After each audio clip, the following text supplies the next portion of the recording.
Hey Shackers, welcome back to This Week in Switch 2. I'm your host, Asif Khan. I'm CEO, Editor-in-Chief, EIEIO here at Shacknews. That stands for Extremely Intelligent Extreme Intelligence Officer. In a time where line go up because of AI, I've tried to make line go up because of EI, but line doesn't go up all the time, especially if you're a Nintendo shareholder. Womp womp. We are going to get to that. We're going to break down Nintendo earnings this episode. We're going to talk about the latest Nintendo news of the day. We're even going to talk a little bit about Mixtape and Indiana Jones, but maybe a little bit of F-099. But before we get into all of that, I want to introduce the rest of the panel here. Joined by my usual co-hosts, I have news editor and Pokemaster Donovan Erskine. What's up? Nintendo stock, oddly enough. I know, weird, right? And then I also have head of long reads and managing editor, David Craddock is here. Greg, I don't know if you've been on since Austin started announcing me as head of long reads, but I decided since you got that for head of video, then I deserved it too, since I'm also the only one in my department. So, and slash managing editor. And yeah, which leads me to head of video. Greg Burke's here. Hey, howdy, hey. Hey, howdy, hey. So yeah, I kind of left out the biggest news story because Nintendo just loves to troll this podcast. Like, it was literally as I was uploading the podcast, Shigeru Miyamoto took to Twitter and probably Nintendo Today, one will never know. And he said, in 10 minutes, we will air a Star Fox Direct. I remember seeing Donovan, I think Donovan posted that, and then he goes, whoa, that's in like 10 minutes. Yeah, because because the nature of our jobs, I have like the Twitter notifications on for at Nintendo of America, just so that whenever they announce something direct, I can like jump on it. And we had just got out of a call for something else, and I just see it on my phone. And it's like I see direct, and my eyes light up, and I'm like, all right, I'll write about this. Then I see it says May 6th. And I'm like, wait, today's May 6th. And yeah, we got a direct with 10 minutes notice for Star Fox, which the Slack blew up too because I think I had Star Fox flagged and Nintendo flag and Direct flag, and so it was just what is going on? Like, did I miss something? Did I misspell something? Did something not go up? Did I break embargo? Nope.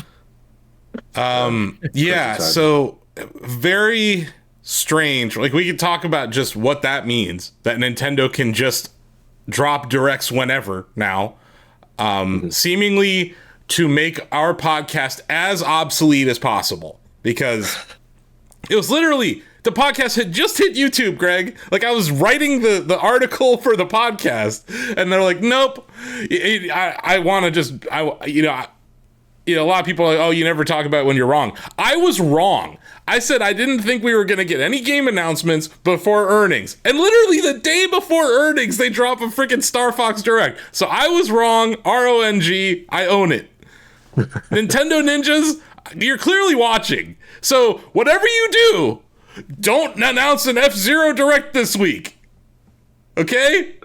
Just definitely don't announce an F-Zero Direct the day that I upload this podcast. I'm going to say this every week until we get a new F-Zero game, so get used to it, guys. But please. You need to say no, there will not be an F-Zero Direct ever in the history again. Never going to do an F-Zero Direct. Then why would they do an F-Zero Direct? They would never do that. Ever. Ever. Anyway. So let's talk about this Star Fox Direct. Holy shit. It was 15 minutes. Miyamoto comes out wearing, I love this vibe, by the way. Miyamoto comes out wearing a sports coat with a Star Fox t-shirt underneath it. The game is called Star Fox. He also showed us, he basically spoiled the Super Mario Galaxy movie for the 19th time by Nintendo, where he's like, Star Fox is featured in the Super Mario Galaxy movie. Here's the scene. And then it shows that awesome scene where he talks about how he loves doing barrel rolls and stuff. His team, yeah. And he introduces the Star Fox team, and it's that the anime 90s art style, all that good stuff. And he's like, but now, and he brings up Koizumi to talk about this game. So, like, Donovan, when Donkey Kong Bonanza happened, we noted that Koizumi wasn't involved with Bonanza. So we're like, what the hell is he doing? Yeah. Apparently he's been working on Star Fox. Is he doing stuff? So, like, we're never getting a 3D Mario game. I'm sorry, it's never coming out. Because, like, these guys are doing other stuff. right? We had Donkey Kong last year. We have Star Fox this year. They're busy. They're working on other stuff. So we're clearly never going to get a 3D Mario game ever. Okay, Nintendo Ninja, are you listening? You guys talked about that on the podcast before, though, with like, what's Nintendo's third IP? And it was like Metroid, Donkey Kong, like you kept going back and forth. And like now we're starting to explore. That is going to get more interesting as we explore these IPs that get new games and re-releases, like Star Fox. Well, before we get too into the nitty gritty of what this game is and what this game isn't and how people are mad about it, I do want to point out it is the #1 game on Amazon right now for pre-orders.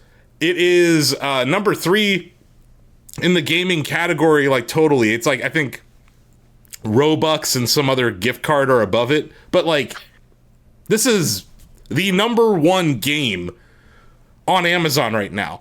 And I talked about the Super Mario movie effect back in 2023.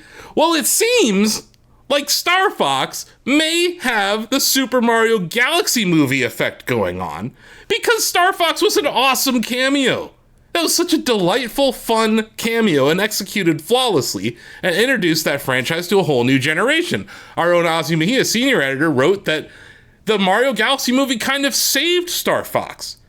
And I think we're seeing some evidence of that now, but this makes a lot of sense. So let's get into it. Star Fox, the game for Nintendo Switch 2, is a remake of Star Fox 64. Okay? Donovan, did you ever play Star Fox 64? I was going to ask. I did not, no.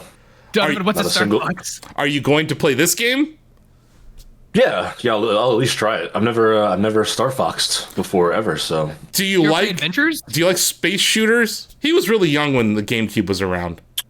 Okay. Yeah, I had GameCube. Was my first Nintendo home console. Not much experience with space shooters or like the on-rails shooter sort of games at all, really. Like many Nintendo IP, I first met Fox McCloud as a Smash Brothers roster member. My nephew too. Yep. Yeah. I mean that Fox is still, Greg, considered one of the best characters in Melee. So like if you're into the Smash scene at all, yeah, Fox has been very present in that scene. And obviously Falco Lombardi and even Starwolf later on. All those characters have been in it. There's even, I think there's a level, Greg, where you're like fighting on the Great Fox in the N64 version. And there's another one with the R-Wing. So like, even though you haven't played the games, Donovan, like you've seen settings and you've heard the music, right? Because Smash Bros. Has done such an amazing job of recreating the music of all those great franchises. Yeah. So yeah, it's hard too, because like, how do you play Star Fox? I mean, you can play it on the N64 emulator on Nintendo Switch, but like Wii U and 3DS, like and GameCube, or like how do you give a kid those consoles, and they'll play them, right? But it's very fleeting. They play it once, oh that was fun, and they move on. I mean, it's also not a long game. It's if you're playing it well, it's maybe 2.5 hours from start to finish. Now, why I think this is awesome is that it has an immense amount of replay value. It's a speedrunning game. There's all sorts of strats. And yeah, there's different paths. It's a branching path thing. So there's like the easy way of beating the game, Donovan, and then there's the hard way. And the hard way, you get a better ending. So yes, this is a remake of Star Fox 64. I've sung that game's praises all over the place. I talked about how remember when I saw Rob in that first trailer that they showed for the Galaxy movie in the Gateway Galaxy, David? I'm like, Star Fox is in this movie. I was right. But they haven't shown us what Rob looks like in this new version yet, because he was called weird. He was called Rob 64, Greg. So it's like, what are they going to call Rob in this? Is he going to be Rob 64 too? Is he going to be Rob 128? Like, what Rob are we going to see here? Because he doesn't look like the Rob that, has the gyromite stuff going on. But anyway, it's a remake, David. It's a remake of an N64 game. It's not the one that you were asking for. But I'll tell you this. I'm looking at our run of show, and I don't see it on here, so I'm going to interject real quick. Yeah. All that this means to me, I have never Star Foxed either, really. I'm happy for Star Fox fans right now. Jake. But all this means to me is that Nate the Hate was right about one prediction. And that means he might be right about the other prediction, which is, of course, the Ocarina of Time remake. So there it is. There's our mandatory mention. David, I left it off because I knew you would bring it up specifically at this bullet point. Because I saw some jaboofer on the internet. I know, shocker, I saw a jaboofer on the internet. But they said that this being a 64 remake made Ocarina of Time remake less likely. And I'm like, in what universe does that make any sense? In what world is that? They're like, we're gonna get a Mario 3D game this fall. I'm like, no, we're not. We're gonna get Ocarina of Time 3D remake this fall. And yeah, I agree. Nate was right. Nate was wrong about the date. Nate the Hate, wrong about the date, but right about the game announcement. And the timing of it made a lot of sense because it happened right when they got back from Golden Week. Remember I mentioned they had like 3 consecutive holidays, but literally the first minute that they could drop this direct after Golden Week, they did. So yeah, it's a remake of Star Fox 64, which I consider a 10 out of 10 game. It's like one of my favorite video games. I would argue, and I know you guys might disagree, I would argue it's the best N64 game. What? Yeah. Yeah, that's at least top 3 for me. Like the best on the system? Yes. No. Okay. See, this is why we're here. It's clearly Wave Race. Maybe it's going to say Wave Race, okay? What's the number 1 rated game on Metacritic? The Legend of Zelda Ocarina of Time for Nintendo 64. Can I just say this for the time period of someone who grew up playing that game, though? Like, I didn't have that game. I had to rent it, and I could beat that in a weekend. Star Fox. I could not beat Zelda in a weekend. Yeah, that is correct. It took months. Now, to David's point, the level of detail and the replayability and the amazing music and the overworld and the tremendous design and the fact that it was the first 3D Zelda game and Z-targeting. I get it.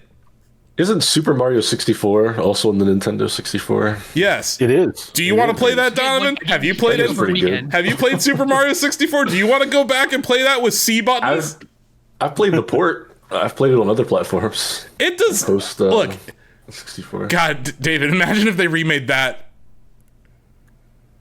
Didn't they kind of toyed, like, I think the closest we'll ever get is that world in Odyssey. Yeah. Yeah, at the end. Yeah. But what if they just straight up... God, I hope not. That would be awesome if they remade that. Odyssey graphics and improved camera, and that's basically what it would be, yeah. Because, well, so this Star Fox remake is dramatically expanded. It's not just the N64 game. They've, right, Asif? Like, they've expanded the levels. There are probably going to be new objectives and stuff. They can't just remake that. It's not going to be like a 2.5-hour thing, I don't think. I think it will.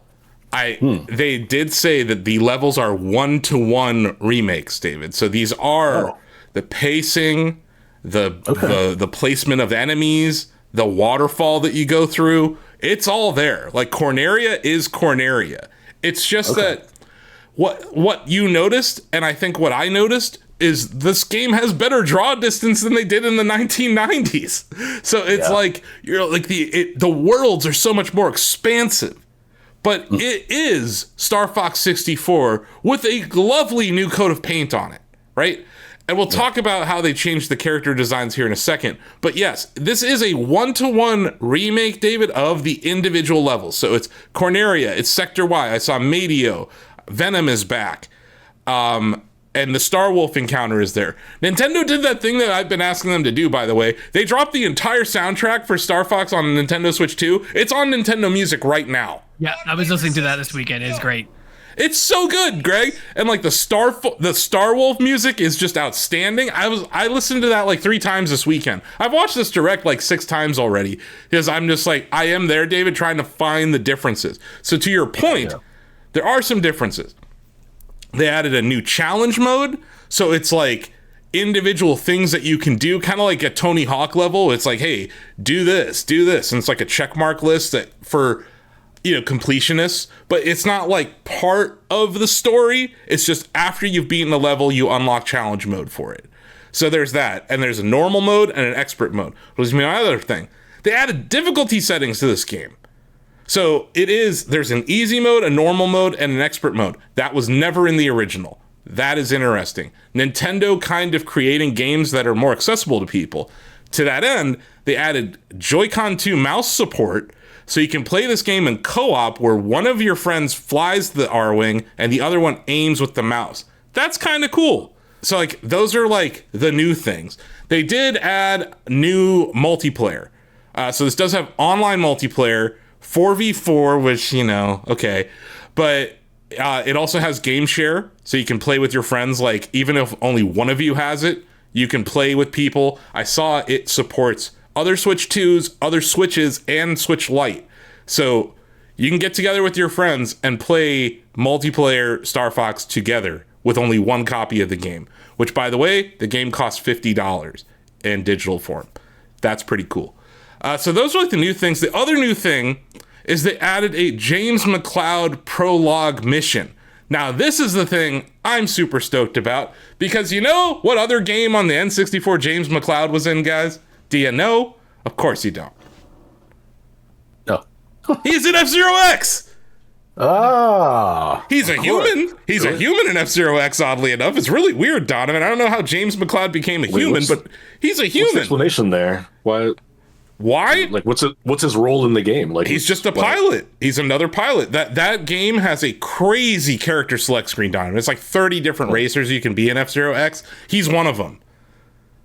Weird. So yeah, it's a holographic disguise, so we can blend into that universe. Yeah, it's very weird, but it's also Imamura as the art director on both of those. I worked on both of those games. It's just like those teams were very similar. The Star Fox team and the F-Zero team, they had a lot of overlap. Which leads, so that James McCloud mission, it shows you where Pigma betrays James and Peppy. And Peppy is the one member of Star Fox who's like he's the rabbit guy who says, do a barrel roll. Right? Yeah, so like, hair, yeah. You know that meme, right, Donovan? I love Do a Barrel Roll. That's classic. We were playing charades, and my friend was like, "Dua," and I was like, "Barrel roll," and that was instantly. So, like, Peppy and James McCloud and Pigma are shown in this scene. I'm really excited because I want to play this mission, Greg. Like, it looks like you witness the betrayal, but then James says, "Go on without me, like, take care of Fox." But then he turns around and it looks like he's about to fight an entire planet of enemies without twin blasters, Greg. His wings had already been shot off. Yeah, can we talk about like how deep the story is here? Like there's like a war going on between like a resistance movement by Andros and like the military is stretched thin and they have to hire mercenaries to help them fight. Like the world is like incredibly deep. But we're talking like Metroid level deep. Like that's how deep this world could be, and I'm so excited we're exploring that in this game. And they're leaning into that. They're leaning into the fact that they are mercenaries in this, David. This is not like, oh, this is just a good guy. No, Star Fox, even in the movie, he's like, I'll help the princess for money. For money. So like, those boots aren't going to pay for themselves. He does have cool space boots. At the end of Star Fox 64, you literally, your game complete screen is an invoice to the army. Yeah. And it's based on how many enemies you killed. That's right. So you're literally murder for hire animal strike force. Right. Which leads me to the most controversial part of this announcement. For some reason, people are arguing on the internet. I know. Shocking that people are arguing on the internet about the character redesigns. So, who wants to talk about this first? It's only because it's for people who have played or are a fan of the games as a whole, including like Assault and Adventure. It was just very jarring. Much like the stock market, Austin, it's very knee-jerky. Like it was the first thing that I thought when I saw it was like that instant, just I hate it. But like after I sat down and I watched more, and I'm like, okay, wait a minute, this is okay. And then looking at the path of Star Fox and how he evolved, it's very Nintendo to do a complete redesign. He's been stylized forever. This is the first time he's been ultra realistic. This is totally Nintendo. I'm down with it now. No, I've accepted. But when you say, "Oh, it's such a break from the past," like, did you ever play it on SNES? Super Nintendo, yeah. Did you ever look at the box art on SNES? They're puppets, right? Yes. They're little puppets. Realistic-ish animal puppets. To me, when I saw them, I was like, "Oh, they're taking inspiration from like the SNES cover art." Like that's what it looked like to me. It looked like a modern take on the SNES cover art. So I don't hate it. I think James looks really good. I saw people complain. I thought people were complaining that Slippy looked too wet. He's a toad. Like, we're going to complain about a toad looking too wet? And out of all of them, Slippy looks the most like the original character. I think Peppy looks pretty good. I like that Peppy's like a little fat. You know, he's like older. I think that the two that people were really going crazy about are Falco and Star Fox, because Falco has like actual bird legs now. And people...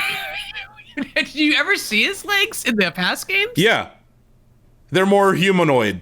Or he's wearing pants. It's like polygons. He's wearing pants. Yeah, there are very few polygons involved in his legs back in the 1990s, Greg. But yeah, like he has bird legs now. And people are upset about that. It's weird because people wanted to see him as Avalti. Who's the sage? Rivali? Rivali. Yeah, I mean that's basically a Falco callback, right? I think they wanted something like that, but he's fine. He's supposed to look like a bird. He's supposed to look like a pheasant, apparently, and he looks exactly like a pheasant. And then yeah, people are upset at Fox, and I think that like Nintendo had to thread this needle, David, because Fox looks really cool in the movie, and he looks different in the game. But like, you weren't going to use the video, like the movie character in a game. That wouldn't work. You know?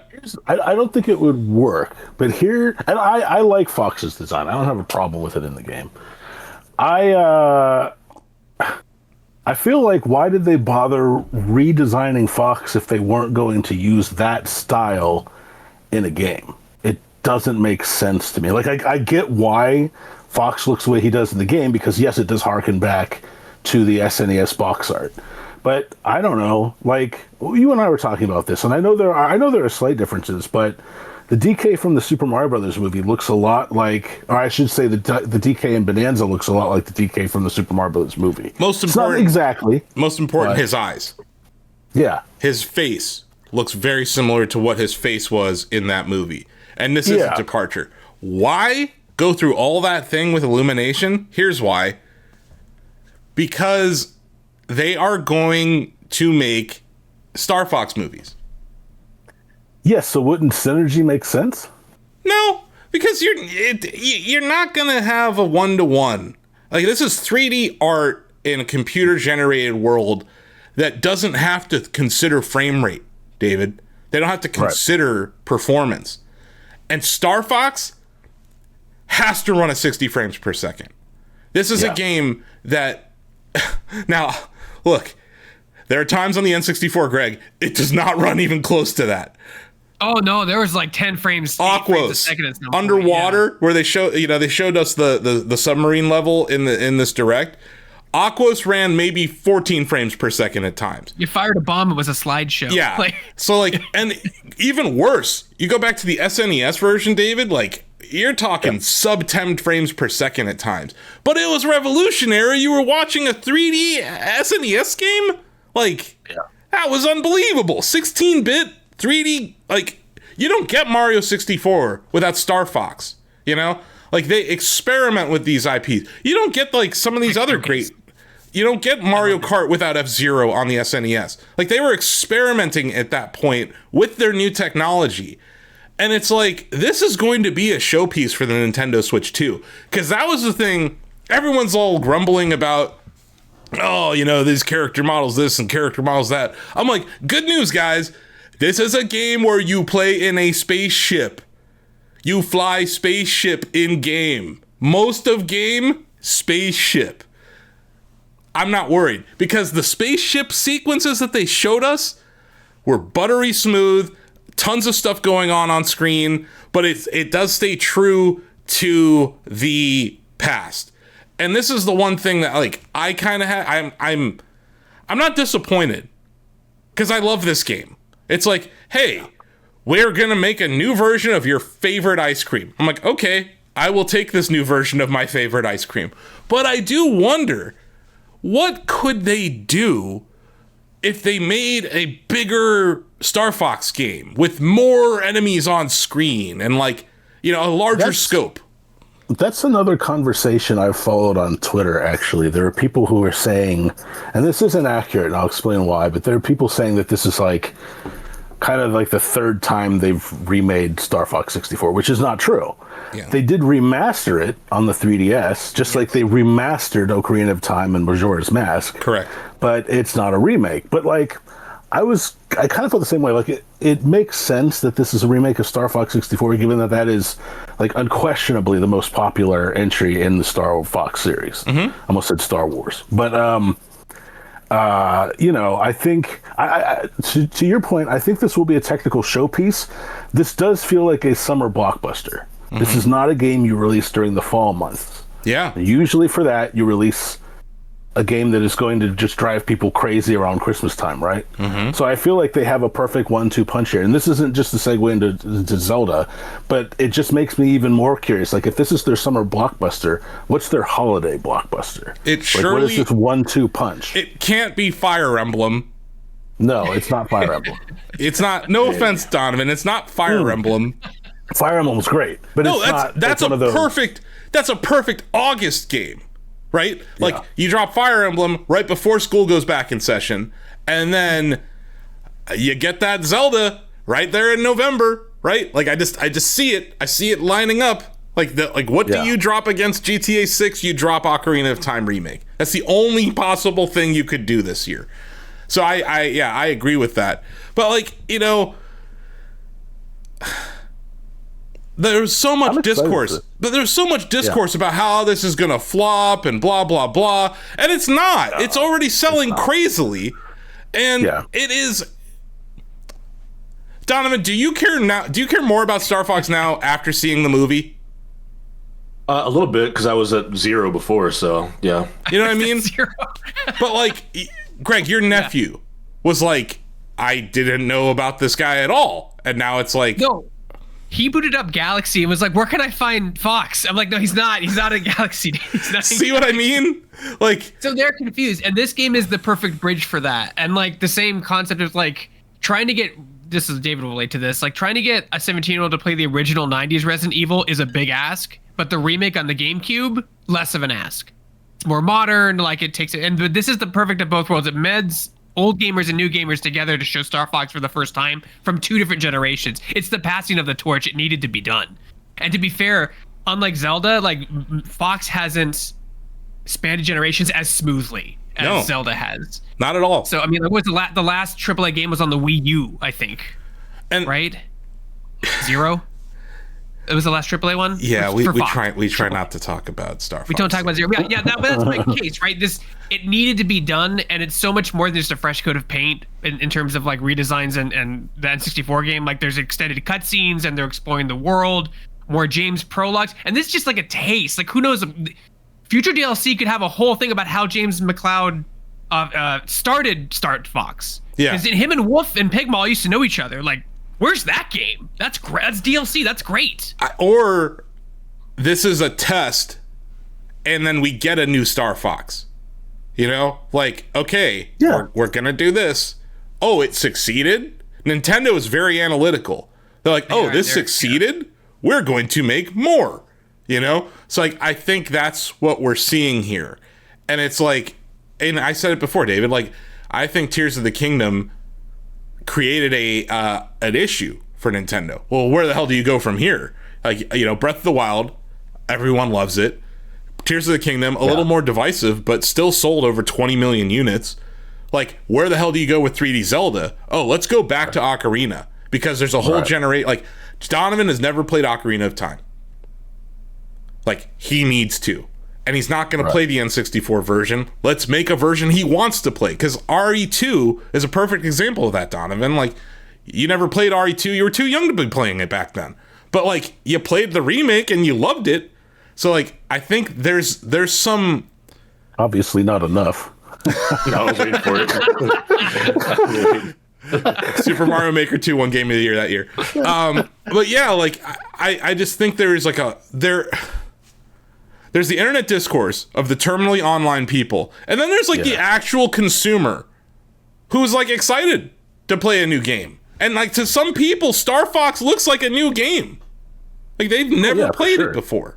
Well, that's why they called it Star Fox, right? It's basically saying, wipe the slate clean. This may be a remake, but we know there are millions of you out there who have never played a Star Fox game before. Let me ask you this, though. Metroid was this highly anticipated franchise that came back, and everyone's like, this is going to sell millions. It has yet to crack a million on a single Switch system. We're going to get to that. What do you think Star Fox is going to do? I think Star Fox will sell over 1 million units easily. It has the movie behind it. I think the movie, the Mario Galaxy movie effect, but also there are not many games on the Switch 2 right now coming out like from first party games. First party. You know? And this is a new game. And it's coming at a time where people are like, you know, okay, I've played Mario Kart World enough. I've played Kirby Air Riders. I don't think Hyrule Warriors was banging down everyone's door. We'll get into the unit sales of all these different games. But, like, I think the movie impacts us a lot, David. And I also just think the timing of it, like you said, it's a summer movie or a summer game. But it's also $50. Like, Nintendo has egg on their face from the $70 price point of Mario Tennis Fever. And I think things have changed since then. And we'll get to that here shortly.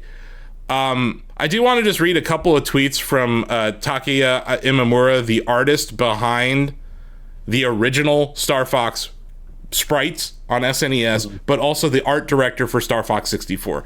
Kind of feels like the guy you should listen to about this. And he was taken out of context by other jaboofers in our industry. So he said, first he was like, that's right, when Miyamoto suggested let's go with animal characters, I was pretty surprised. Initially in my mind, I had envisioned a harder, more realistic character design, something like the ones in F-Zero.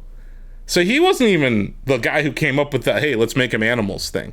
That was a Miyamoto idea.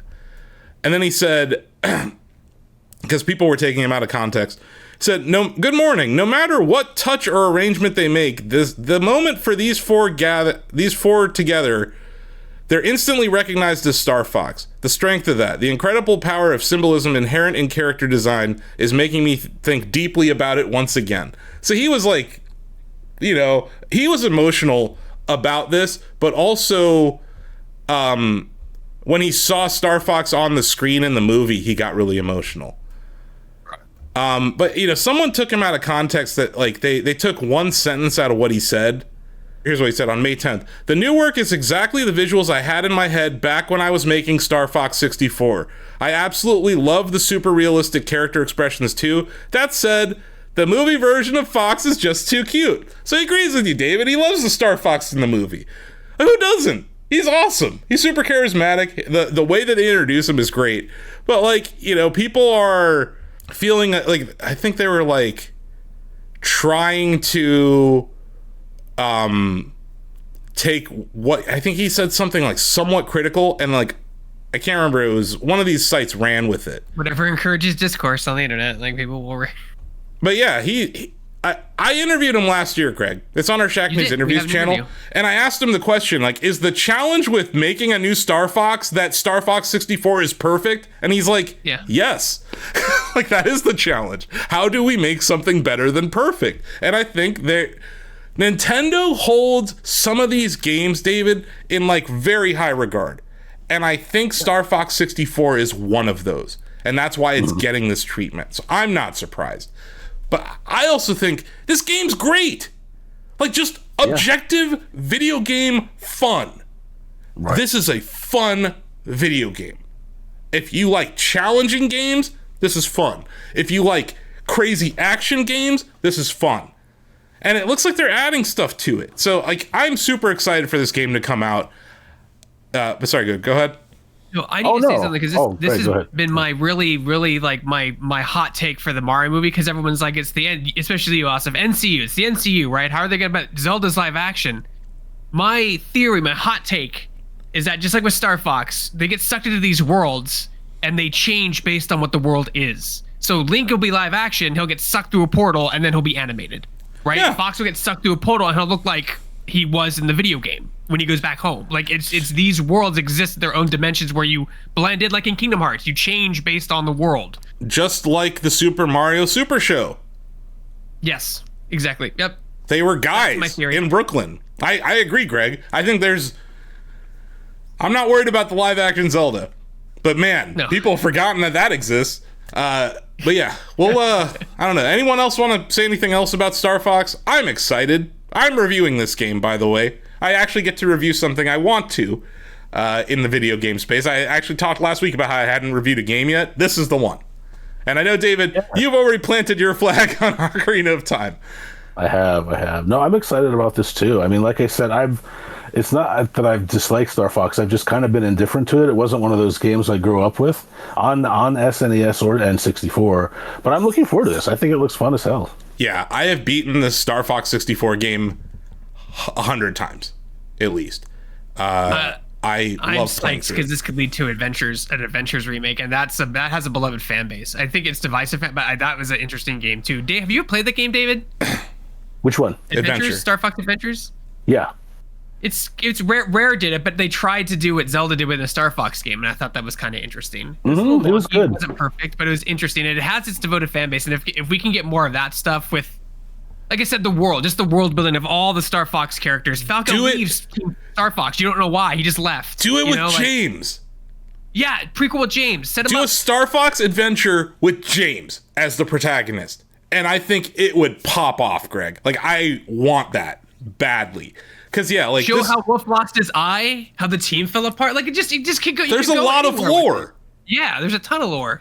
And, like, it's... Yeah, I can't wait. But it does seem like they're going to make a movie. To that end, hey, Donovan, the Super Mario Galaxy movie box office update, $940 million. Is that good? Yeah, it's pretty good. Are you sure? We did it. Yeah. Okay, I did the meme. But yeah, I think that, you know how we were talking about how it would be really fast for them to turn around another Mario movie by 2028, right? Yeah. It seems like it might be Star Fox. That's what I love about Nintendo, is they take their time. They don't capitalize on a trend. They're like, nope, it'll be ready when it's ready, when we feel we're ready to move on. Like, that's what makes these movies so good and have so much longevity than other movies, which I won't name on the podcast for fear of getting called out. So, Sonic. Hey. Too fast. Look, hi Sonic Twitter. But yeah, we won't. I've already pissed off one raging group of pitchfork wielding idiots on Twitter. I'm not going to do another one this week. But yeah, I'm excited. Seems like most people are excited. Curious to hear what your impressions are, Donovan, as someone who hasn't really played much of the Star Fox franchise. Greg, we're going to have to go back and forth about this when it comes out. I do want to play it online with all you. Like, I think that'll be fun to play the multiplayer. Yeah. But I love space. I walked away from the whole ordeal more fascinated by the process. You kind of mentioned it up top, Asa, that they announced this direct with 10 minutes lead time. I'm just curious, as someone who obviously watches every major gaming showcase, if this is a precedent that Nintendo's setting for the future, because it seemed very strategic, right? They did that for a reason, whether it be to, kind of circumvent the leakers, to prevent any sort of leaks or speculation. That was very odd. They've never done that before. It's always 1 day, 2 days, maybe a few. But now, I mean, this is going to do just irreparable damage to the speculating community about when the next Nintendo Direct is. We always get to that point. People are like, all right, it could be tomorrow. But now we're going to have people up until the final minute watching the clock like, it's not 6 o'clock yet. They could still announce it. There's still 15 minutes until Friday the top of the hour. Yeah, no, literally. So they've definitely now created that sort of ecosystem for themselves. And I'm curious as to why they did that the way they did. It's marketing. I think it's a marketing thing, right? Because the Mario movie's it's coming down. It's going to be on digital soon. It's coming down, and then you got Star Fox News rides the wave again. They don't release it all at once, right? So I would argue announcing it a day ahead would be better for marketing, because then people make videos speculating. You get all the tweets.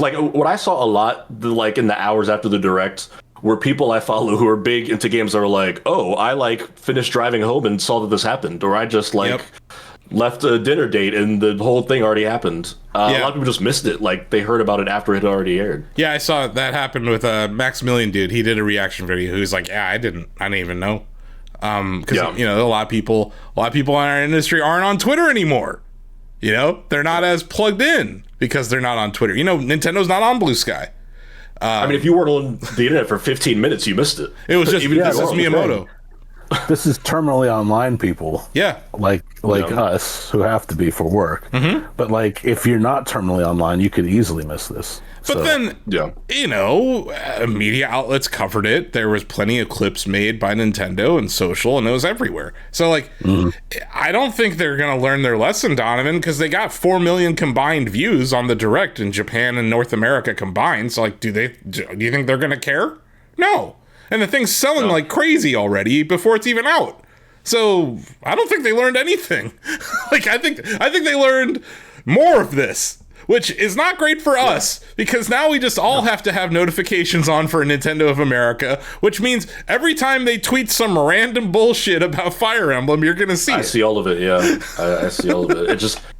Could you imagine, like, they do this for, like, a proper, like, Switch 2 Direct? Like, a 35-minute, here's a bunch of big AAA announcements Direct? That would have been, like, a Category 5 hurricane of news stories. Yeah, I don't think they can do that because they have so many third-party partners. This is because it was first-party and it was Miyamoto that they were able to do this. And it was just... Yeah, it was a This is Miyamoto tweet, which we don't get too many of those. But, like, I've never seen him say This is Miyamoto on Blue Sky, guys. I'll say that. I have seen him say that on Nintendo Today, though, David. Which is where he announced the casting for the Zelda movie. So, like, they are weird about this stuff, I guess is my point. And I think it's because earnings came out that night in America. Like, they got that out. They're like, look, and then I think we're going to talk about earnings here in a second. We have a couple other news hits we want to do before then and other games we want to talk about first. But, yeah, I think it's because earnings came out about 8 hours later that they did this. They're trying to cushion the blow. And it might not have worked. We'll find out. Dom, you played a couple of video games. I did. Once again, just delaying your Pokopia review. His Pokopia review, Greg, has turned into my Tears of the Kingdom review. My Final Fantasy rank review is 7 pages long. It's just... Yeah, it is... And I we were talking about it the other day. My Zelda Tears of the Kingdom review was 4,000 words. So I don't know how long your review is going to be, Donovan, but we'll talk about that a different day. You played... Also long reads editor, kind of, sort of, with Pokopia. Yeah, Pokopia. But yes. Novella. It's a novella. We'll find out. And maybe I'll actually get back to playing that game someday. But you played Indiana Jones and the Great Circle and the Nintendo Switch on the Nintendo Switch 2. Mm-hmm. What'd you think? I did. Yeah, one of Bethesda's big releases of the decade so far. The rare AAA third-party Switch 2 game they put on the cartridge. That was given a digital code by PR, but they released it on like a little red Nintendo Switch 2 cartridge, which was pretty cool. And yeah, I played through like the opening chapters on Switch 2, and it was solid. I think what immediately jumped out to me within seconds is that this game is locked at 30 FPS, docked and handheld. Oh, wow. Resolution is different. You get like proper 1080, maybe even higher docked, and then it's like 720 handheld. But it's locked at 30. I put it up on my TV and I started running, and I was instantly like, okay, yeah, this is not running at 60 FPS. But it's stable and it looks good. It's a very cinematic game. Obviously, you get a lot of cutscenes. You got Troy Baker, and they're playing Indiana Jones. And they've supported like the hardware in a cool way. They've got mouse controls. You can like toggle in the settings so that it'll be like one Joy-Con, the other, or both. And then if you turn them on, you can just use the mouse to like aim, because there is like a little bit of like shooting and aiming in Indiana Jones. But yeah, and then playing in handheld looked really cool. It's still always a marvel when I can just like pick it up from the dock and it just doesn't feel like there's anything lost kind of going to handheld. Looks very nice on the Switch 2 screen.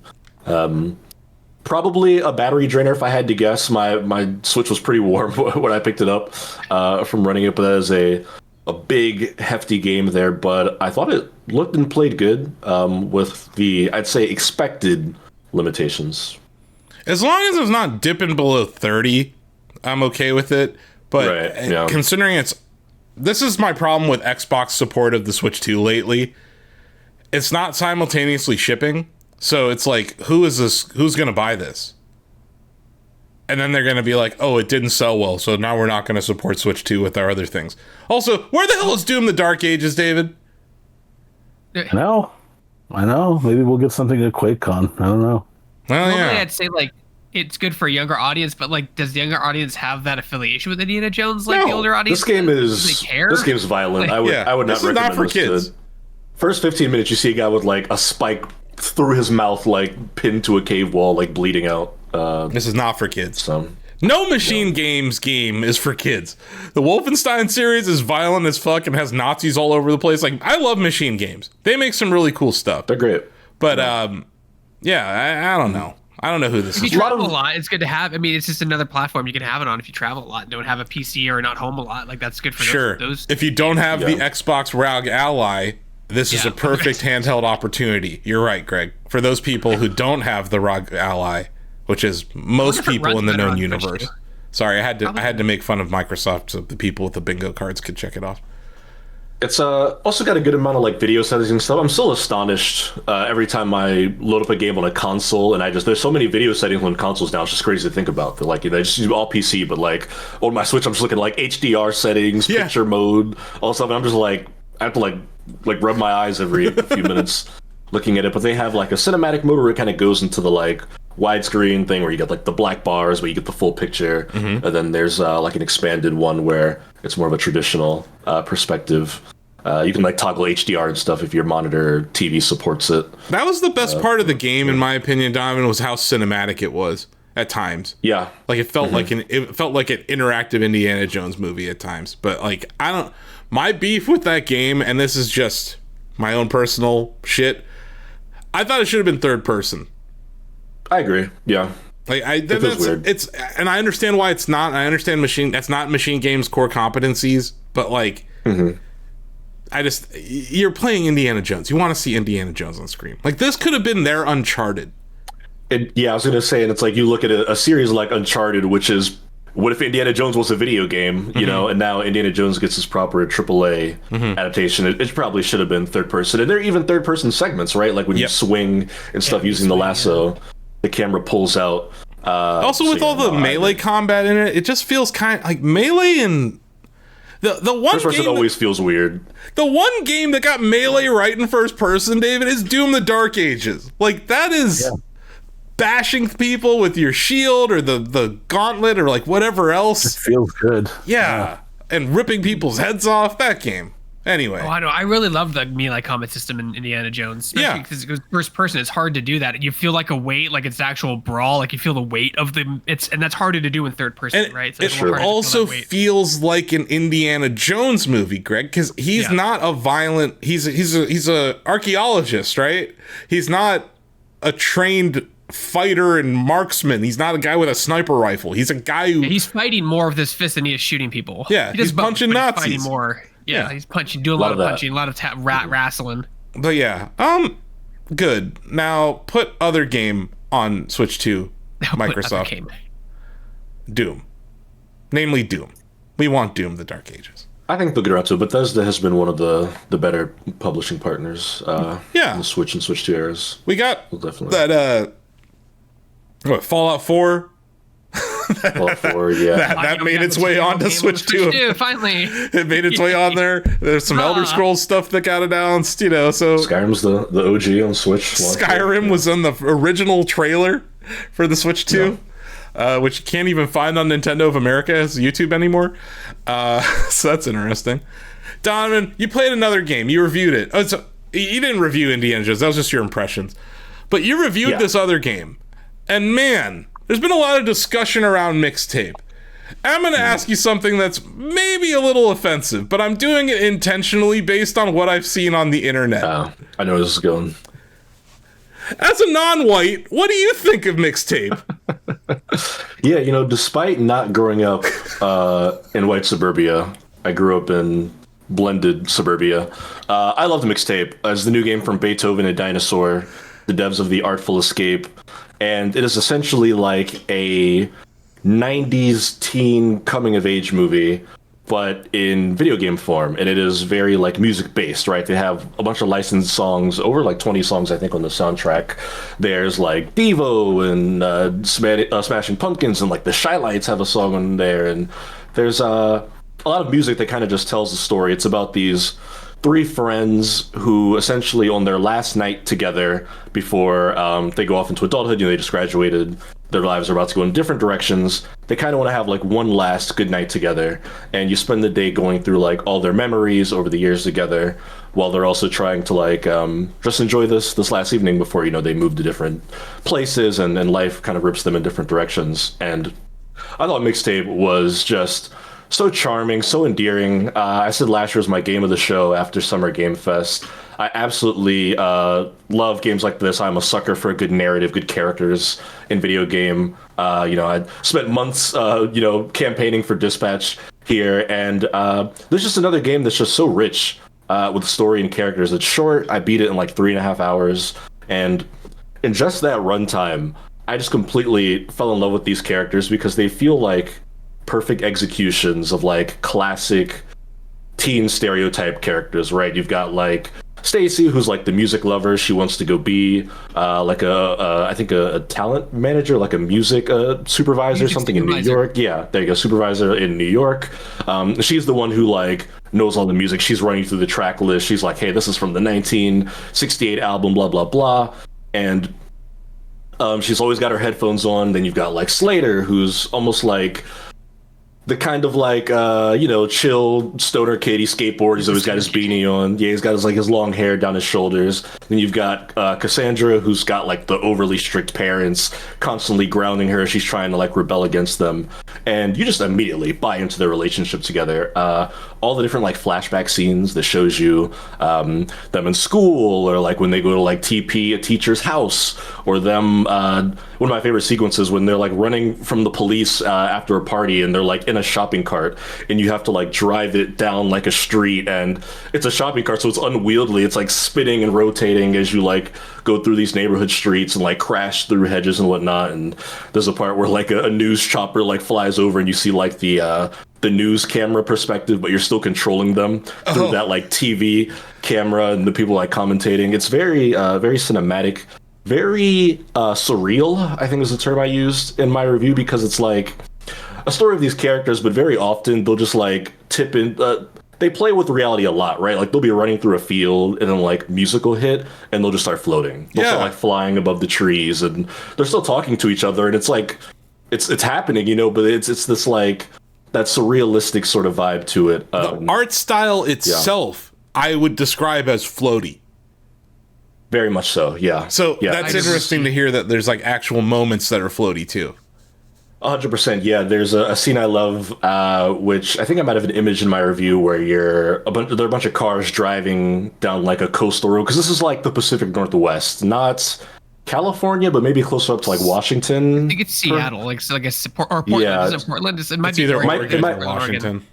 Yeah, somewhere between those two states, but you're in the Pacific Northwest, and there's a scene where you're like driving a car up the coast of the water, and then they like take all the cars onto the beach, and there's music playing, there's like fireworks going off, and then all the cars start like flying through the air and whatnot. It's just a very cinematic and charming video game. I loved it. Was not expecting it to become the subject of discourse. That was naive of me, because everything that happens in entertainment has to be discourse, no matter what it is. Everything is the other question I had, because I've looked through the soundtrack, Diamond, like a lot of these songs are from before your time. Yes, yeah. How did the soundtrack resonate with you despite your age? Absolutely loved it. I am super open to like, I guess, just older music, right? I mean, I grew up listening to a lot of older music than my parents, but they never listened to any of these artists. There's a lot more like R&B and hip hop in my house. But I think that through movies, because obviously I'm a big movie person, I've been exposed to so many like older artists, even in stuff like I love like the Guardians of the Galaxy movies, right? Like something James Gunn did so great in that trilogy of movies.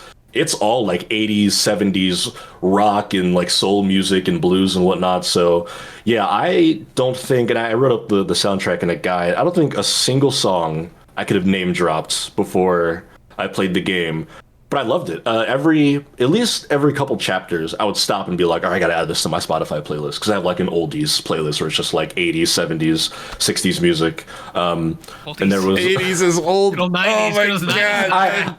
I intentionally did say 90s. I was gonna say 90s too, but I was like, no, I'll go like a little bit. He called 80s oldies, David. We're done. I know. But I know. I'm gonna dig a ditch behind my house now. Just lie down. What I think is so impressive though is people criticize needle drops a lot in media, where it's, you just like take a popular licensed thing and put it in a show or movie, and it's like, you like the song, you'll like this. But I think every song selection in this game is very clever, and like I almost want to like talk to it was Johnny Galvatron, I forget the other developer's name at the studio, about the process of picking them, because there are a couple that are just like perfect. Like when they use like Have You Seen Her is in here, which that song I actually did know, now that I think about it. More Than This, I think that's Joy Division, maybe? I forget. But there are so many. Most of all, BJ Thomas, the scene where they use that song, where it starts playing and I hear the lyrics, I'm like, this is perfect. It's almost like you would think the song was made for the game, because that's how well they've like framed these scenes around the music. Johnny had said that his whole goal was to expose a younger generation to new music. So like Devo, for example, like most people know Whip It, like that's the big thing, but not people know It's a Good Thing. Like that's one of their oddball catalogs. It's still a great song, but like that's what was his goal, to like expose these different songs from artists that you may have heard like them on a Pandora playlist because they were popular in the 80s, but not that. Akron, Ohio's never Devo. Plays on my David. 80s playlist. Devo. It's only Whip It. It's the only thing I hear. Yeah, I don't hear the different catalogs. So like, I have to say this. David, we grew up in Northeast Ohio, and in our like formative years, we had some of the best rock and roll radio stations. 100.7 WMMS, that's the first radio station where someone said the words rock and roll ever. That's the preset in my car. Like when I'm not listening to anything on Bluetooth, I'm listening to WMMS. And then there's like 96.5, 97.5. There was 107.9. The End back in the 90s, David. Like that was the alternative rock station. There's like 8 classic rock stations. Like we grew up immersed in this. 9 Inch Nails popped off in Cleveland. Like that's where they got their start. Filter later on, they were an Akron band. The Black Keys are from Akron. Like, White Stripes are in Detroit. But, like, the Midwest, like, we eat this shit up. And it was, like, even if you didn't listen to music, like, actively, David, it was just thrust upon you growing up here. So, like, this soundtrack appeals to me, Donovan, and your impressions appeal to me. And, yes, I grew up in white suburbia, too. Like, and I'm not white. I know, what a concept. Rock and or roll. It's so fascinating to me that became like the sticking point. And again, maybe it's just my taste. I love a good coming of age movie. Some of my favorite movies coming of age, both like the classic John Hughes stuff, and even in modern cinema we have some good examples. But I think something that's so universal, and I wrote about it in my review, is growing up.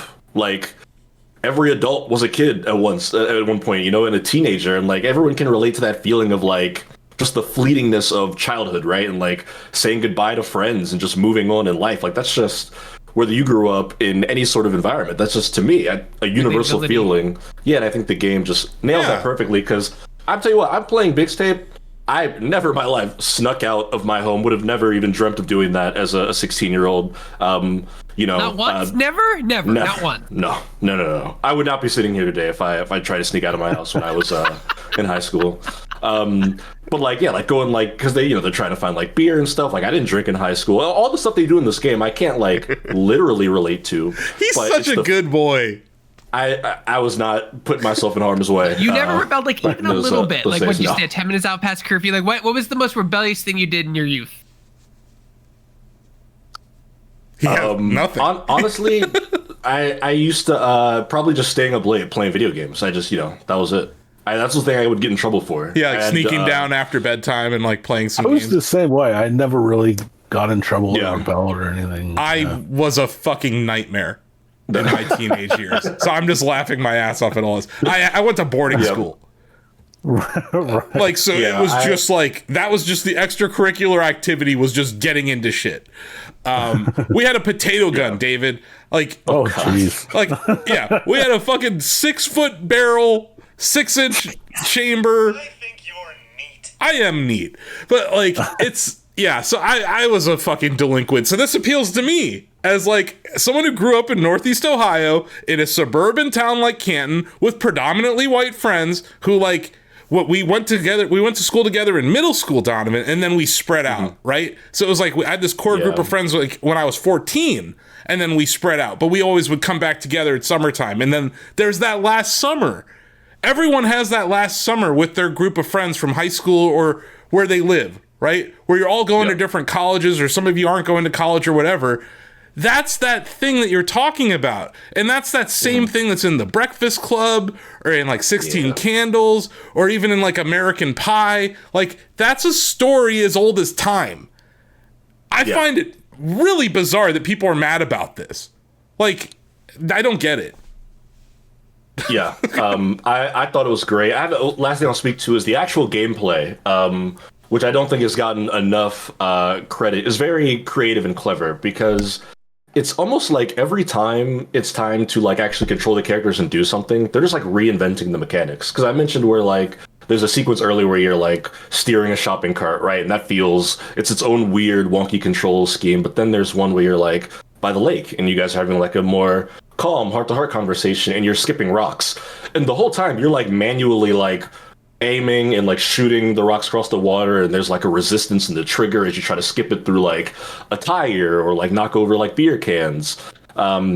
There's a scene where you get to like, there's this like abandoned shed in the woods, and the game's like, hey, we got a bucket of paint, you want to paint the door? And I'm like, sure. And then I can like control it, and we're like designing it, and then once you save the design, it's just like saved for all the future cutscenes. Whenever you see the door, it's whatever like you drew on it.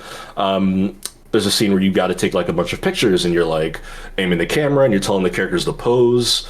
There's like a found footage almost kind of scene where you're going through a party, but you're watching the entire party through like this really like crappy 90s camcorder, so everybody looks super grainy, but you can see people like posing and like giving you like a thumbs up.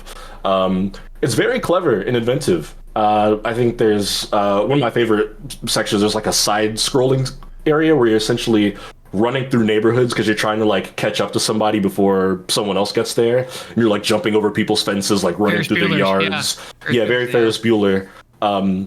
But very clever, very creative. Every time there was like a new like gameplay thing they introduced, I was like, this is super clever. And skateboarding, Asif. I saw. Oh, dude, like, Donovan, I read your review and I bought this game. I bought it for Nintendo Switch 2. I've obviously been in F-Zero 99 mode, but I am, we'll get to that at the end of this podcast, but like, this is the game that I'm like, I'm going to play this game. I'm going to like sit down and play this game. Obviously not on a night where the Cavs are playing, which tonight kind of falls into that category.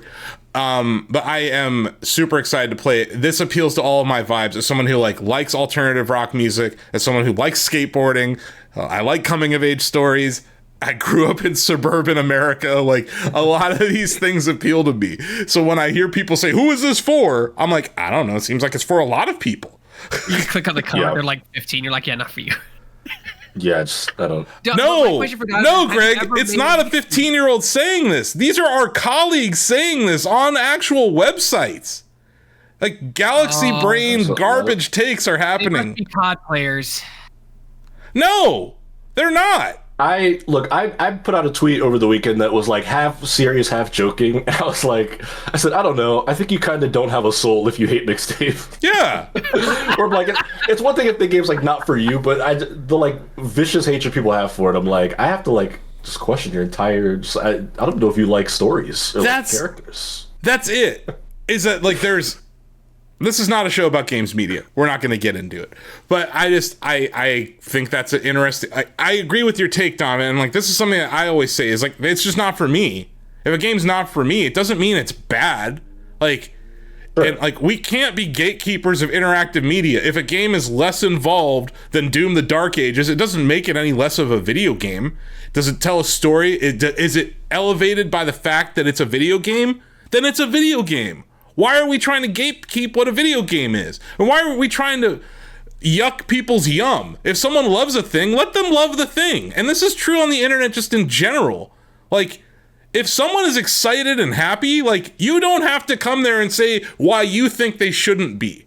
That's a waste of your time and their time. You could do something else with your energy. And I think that's where I come back to that terminally online discourse that is different than like the actual community that plays games.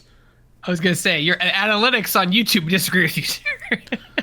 Yeah, well, fuck your analytics. You know, it's stupid. It's dumb. I agree. It's dumb. Like, It's stupid. I don't give a fuck about analytics. When it comes, like, opinion matters. I'm interested in Donovan's opinion because Donovan plays narrative games. He said back at Summer Game Fest last year, watch this game, and he was right.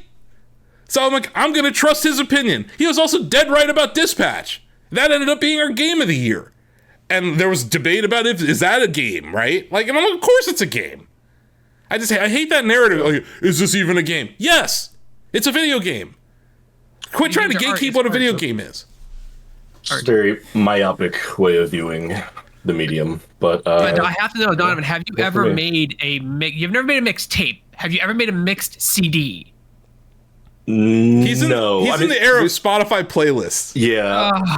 Apple Music came out when I was in high school. Yeah. So the closest we ever got was when I was a sophomore in high school. I joined we called it the announcements. It was like the pretty much like the TV station for our school where we would like come on, we'd like talk about news, talk about lunch and events and stuff. We'd like broadcast it on TV in the school.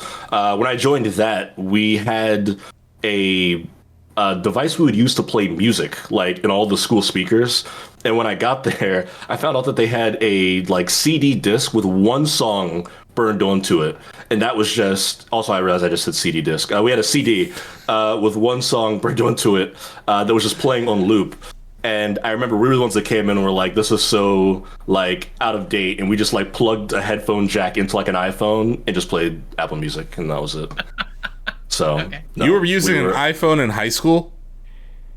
Yeah, my first phone was not first iPhone was the iPhone 4 in 2011. And from then on, awesome. I'll bury you, and then David can bury me, and then David can bury him. No. Hey, we gotta go in order of age. So I get buried first, then David, then you. Or no, then Bill. I think Bill, and then David, then me. Or no, I don't know. I'm 41 tomorrow, so you're gonna crumble into dust. I feel like it already. Yeah. Well, but when this airs, it'll be your birthday. So happy birthday, Greg. Look at that. But yeah, I don't know how to transition to this, but we got more stories coming. Okay. Go, man. Go play Mixtape or don't, but just shut the fuck up. Like, right? Is that how he's that's how I sum this up. By the way, I've already kicked the hornet's nest that is GameStop shareholders, so here I am again, guys. I'm here to piss off GameStop shareholders. Hello, welcome back, GameStop shareholders who hate me and tell me that I'm short the stock that I've been long since before 2021. But hi, I'm back. I'm not short the stock. Remember last week when I said that eBay acquisition offer was stupid, guys? You remember? Yeah. Guess who agreed? Quite stupid. eBay, that's right, David. eBay agreed. They said this is a stupid fucking offer. They were a little more gentle about it, but they said as much. They were like, I gotta read this quote. I can read. They said it is neither credible nor attractive. Yeah. I'm going to use that for so many memes. This is neither credible nor attractive. Your mixtape take is neither credible nor attractive. This is hilarious, man. Because, Ryan Cohen, the CEO of GameStop's like, we're going to acquire a $56 billion company, even though we have $9 billion and our company's only valued at $11 billion. We're going to do it with grit and hard work and determination. And then when they were already kind of signaling that this deal wasn't going to go through, he started attacking the board of directors on social media. And then he created his own eBay account to help fund the purchase of eBay. And then that eBay account got suspended by eBay because he's a douche nozzle and he was breaking the rules of how many things you can sell on eBay at once. And he's like, oh, but look at what they did in 2019. Look what the management did in 2020. He's complaining about things that people who aren't at the company anymore did. And it's just like, you lost, dude. You lost. And this was stupid. Hey, let me acquire your company so that I can fire your CEO and become your CEO. That was his pitch. And by the way, we're going to put a bunch of debt on the balance sheet. Of course they said no. Someone has a very limited understanding of this, but still a little bit of understanding. I feel like Ryan Cohen is doing for GameStop stock what Tiger Woods did for golf. Like at the height of the drama, he's trying to capitalize off memes and jokes and humor and just that whole fan base that attacks you on your shorts. Tiger Woods did nothing like this. Tiger Woods was just on drugs. And then he had his wife hit him. His wife hit his windshield with a golf club. The circus around the GameStop. But this is an intentional circus. I don't think Tiger Woods was intentionally creating a circus around him. He didn't mean to do that, but it's the same concept of the circus just going crazy. You're wrong, because Tiger Woods increased the popularity of golf by being good at golf. Like, being like a phenom. Like, youngest guy to win the Masters, all these different things. He had the Tiger Slam, right? I remember he won 4 consecutive majors. He didn't do it in a calendar year, but he won 4 consecutive majors. He was on a pace to beat Jack Nicklaus's records. That's why Tiger Woods elevated golf. He was the first guy to hit it really far, right? Like, he was the first golfer to actually, like, weight train. There's a ton of stuff that he did besides having sex with prostitutes. Like, that's not what made golf popular because of Tiger. Tiger was a detriment. So you're right in the sense that Ryan Cohen has been a detriment to the GameStop movement. He has been the opposite. He is a clown. And every single time this stock was running, he has fucked me because the stock was fucking running when Roaring Kitty came back 2 years ago, right? Stock was at $60 a share. This motherfucker diluted the stock the day that Roaring Kitty became a billionaire. He's that petty. But this is all about Ryan Cohen unlocking his own compensation package. And it's him flashing a red flag to me. He does not think he can grow GameStop organically. He thinks he has to acquire a bigger company, a better company, to grow GameStop. Because all he's done at GameStop is shut down stores, fire people, sell Game Informer. And then he's failed repeatedly to chase trends. The NFT marketplace, which didn't happen as him as CEO, but he was on the board at the time, that failed. He bought $500 million of crypto last year, and he's down on it. Like, the dude chases trends. And yes, he's an edgelord CEO, and a very small fraction of people seem to have a fetish for being diluted. Every single chance we had at squeezing the stock, he has fucked us. And now he's taking $9 billion and he's gambling it on something that he thinks can generate his own return. Because he was going to dilute shareholders. The combined entity was only going to be 40% owned by GameStop shareholders, 60% owned by eBay shareholders. And then he was going to fire eBay's board of directors and their CEO. Why would eBay agree to this? Why would you why do you want GameStop? Why would eBay want GameStop? They're in the midst of their own turnaround. So it was a stupid idea born out of an idiot who I fucking hate. He's the worst thing that happened to GameStop. Everyone's like, oh, he's the best. No, fuck that guy in particular. And this is just an example, like, you know, I watched this video. It did a great job of breaking down how many things he fucked up in this acquisition. He's like, oh, well, I'm going to take it to the shareholders. The deadline for bringing a deal to the shareholder meeting has already passed. He's going to have to do this after the fact. And then, oh, we'll just issue more stock. He only can issue 500 million more shares of GameStop. To fund this acquisition, he needs to issue 1 billion shares. He needs to increase the float of GameStop by 200%. And bring on $20 billion of debt, and use all $9 billion of their cash, and the rest of the combined stock to acquire this company. He has to dilute shareholders by 200%, and they're out here like, please dilute me again, Ryan. You're the best. Fucking idiots. Jaboofers of like highest order. And it's like, GameStop is where it is in spite of Ryan Cohen, not because of him. And it's like, there was a grassroots shareholder movement that actually happened in 2020 and 2021. And he jumped on that rocket. He did not light the rocket. That was the individual shareholders and Keith Gill, Roaring Kitty, that set the fire. But this, and now what? Your stock's down from when you announced this deal because now they said no. Borderline stock manipulation, like when he was teasing the eBay thing, yeah, the whole thing, because they bought a bunch of call options, and then he said, "Well, we're going to buy it for 125 per share." I want to know what the strike price was, right? Like, did he already sell? We don't know. What's he going to do now? Because they have this stake in, they still have a stake in eBay. It's like, what are you going to do next, Ryan? But there's so many things. Like, I really agree that it is that your proposal is neither credible nor attractive. That sums it up perfectly. But yeah. Well, obviously, Austin, if you didn't listen to that insert random podcast, I did. We talked about that. I did. I've listened to every dude. I hate myself for how much I care about this company. Like, I hate watch every Ryan Cohen interview. I hate this guy. He's transphobic. He's a MAGA idiot. And he's fucked me over personally multiple fucking times. Fuck you, Ryan Cohen. Every single time this fucking thing is running, you fuck me. So that's why I exited my stock.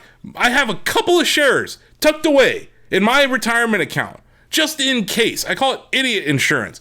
But not because I think he's a good CEO. It's because the company is not overvalued. At $22 a share, GameStop's not overvalued. It's not undervalued. It's not overvalued. It's just kind of there. But this deal would have fucked both companies. So we'll see what happens next. But it is... I am not surprised that eBay rejected this offer. And I used a great image from the Super Mario Brothers movie. I called it out. Yeah. It's a great header. It's Peach where she's like, ew, when Bowser's like still trying to get her at the end of the movie before she shoves that blue mushroom in his mouth. But yeah, Ryan Cohen could probably eat a few blue mushrooms and just shut the fuck up for the next few years. That'd be great. But anyway, Andrew, good luck clipping this and pissing off more GameStop shareholders this week. 4 p.m. So yeah, there's your GameStop eBay update. God, I hope I don't have another one next week, guys. Please. But yes, Greg, I watched all the stupid interviews. I watched the Charles Payne one. I watched the CNBC one. I watched the TBPN one. That's like 2 hours of Ryan Cohen that I wasted my life on last week. So you didn't have to, folks. You get that 2 hours back. No, you never get that 2 hours back. It's gone forever, Greg. And as I get older, those 2 hours matter, damn it. I could have been playing F-099 or sleeping. Anyway, just pissing me off even more. Guys, SEGA canceled Super Game. David, we're never going to get Super Game. I don't think I or anyone else ever knew what Super Game was. No, but now we'll never know. The title, Super Game. Now we're never going to know what Super Game would be. It was going to be super in a game. It was going to be huge. I don't know. Supersonic. Yes, no more Super Game. I don't know. It was announced one time in a press release, and then they said, fuck all about it. And then they're like, oh, you know what? We're never going to make Super Game. Okay, fine. Make good video games again. They like shit all over the Rovio acquisition in their press release too. And they said that Sonic Rumble was a failure. They're not firing people. They're moving people off of their mobile live service games back towards first party, like, games. The good games. So they're still making a Crazy Taxi. They're still making a Jet Set Radio thing, and they're doing stuff. Yeah. So good. Sad to hear the Super Game's never going to come out. I liked the idea of Super Game. This like Sega, like Nintendo Land, but for Sega was what I thought it would be. Ew. I know. People don't like Nintendo Land. I liked Nintendo Land. I thought it was okay, but like that Super Game, you can't call Nintendo Land Super Game. I don't know what the fuck Sega's talking about, David. Maybe a Space Channel 5 mini game. Like, I don't fucking know. Like, what the fuck was Super Game? We'll never know now. I need to do a longer. We'll know 10 years. Like, I need to get to the bottom of this. You should. You should ask John Sega what Super Game was. Get to the bottom of this. But anyway, that's the like non-Nintendo news and Nintendo tangential news of the week. We're gonna move on to the Nintendo news, and we're gonna hit earnings here in a second. But first, My Nintendo Store will rebrand to Nintendo Store at the end of May.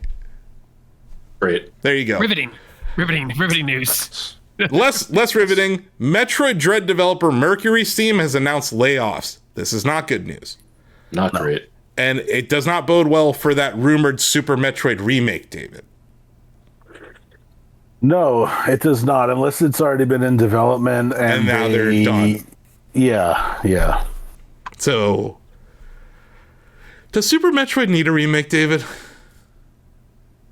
I mean, I think we live in an era where almost everything does. Like, I think it could do with a remaster, but I would definitely play a remake. The thing is, that art style is so iconic. Like, it's so part and parcel of that game that you can't... If you replicated it, then you're just making Super Metroid. So I don't know how they do it. I guess it just all boils down to making games that Donovan can play because he's not going to play the retro versions of them.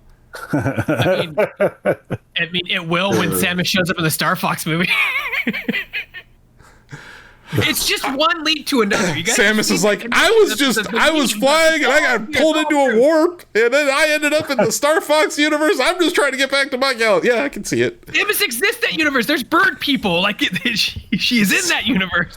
I guarantee it. There's a whole universe out there with a lot of galaxies. That's what Peach said. A lot of galaxies, yeah.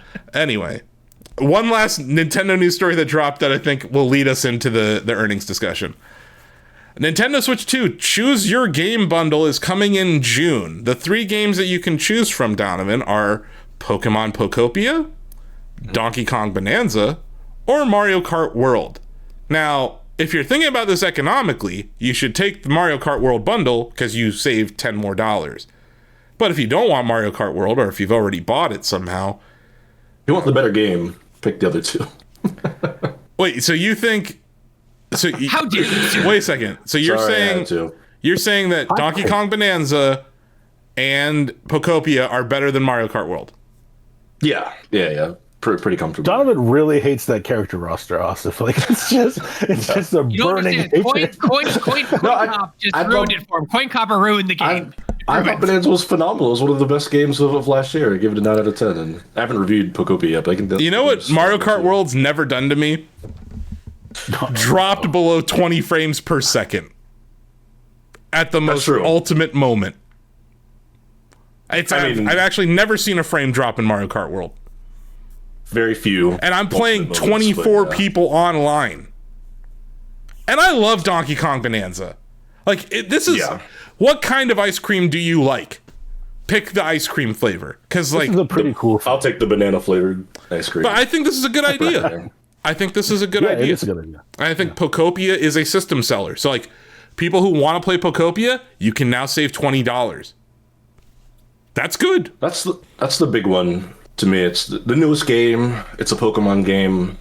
Could be one of the best-selling games of this year.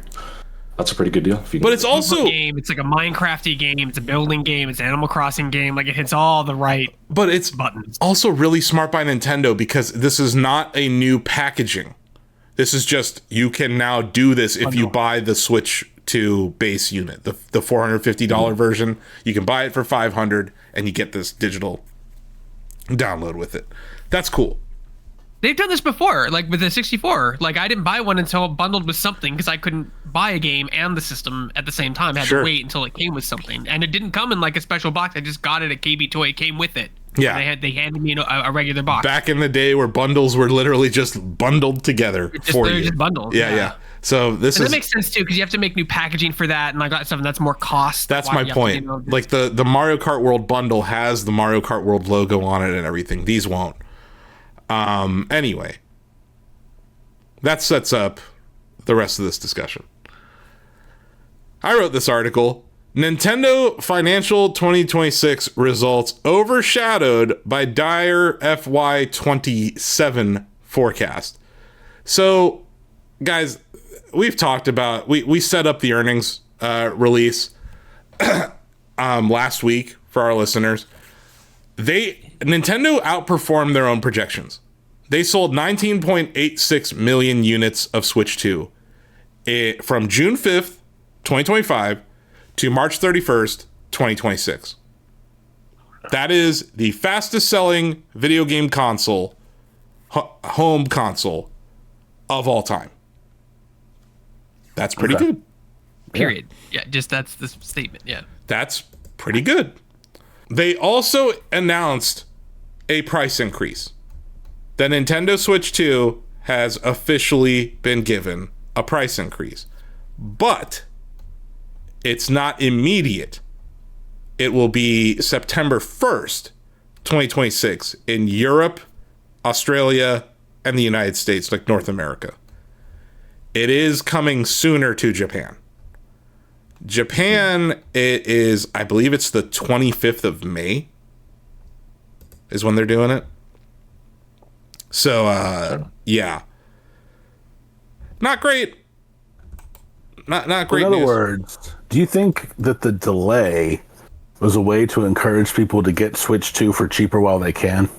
Yes. That seems to make sense. Yeah. Yes. But I also think it reflects something else, David. And that's something I mentioned on this podcast before. I think Nintendo has enough RAM supply to get them through the majority of this year, but that contract probably ends in September. Oh. And they have to reflect the increase in RAM prices. They also mentioned they have like a briefing afterwards. They mentioned that oil prices are also impacting them because, they have to move things. The cost of shipping runs on fossil fuels, yeah. The cost of shipping things has gone up, Greg. And the cost of everything has gone up. So they had to reflect that. They talked about the weak yen also impacting things. So yeah, it's we have Switch 2 in Japan is now it went from 49,980 yen to 59,980 yen as of May 25th. This caused, to your point, David, this caused massive lines at electronic stores all over Japan this weekend. So a big camera, the Nintendo stores themselves, people were falling over themselves to buy the Switch 2 at the current price because it's a great system. Here in the United States, price is going to go from $449 to $499.99 on September 1st. Europe, €469 to $499 on September 1st. Actually, I don't think they announced the Australian price increase yet, so we'll see what happens there. The slide that I'm seeing from their earnings result only mentions those three geographies.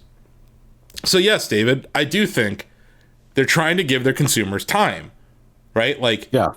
And I think they're being honest. Like, we already shipped these. They're out there in the world. They were built with the previous contract for RAM. So we can sell these to you at this margin for now. At this point, we will not be able to sell you the console at this price anymore because our costs are going up. The one thing I appreciate, Furukawa apologized at the beginning of their press briefing, their earnings briefing. He apologized to consumers.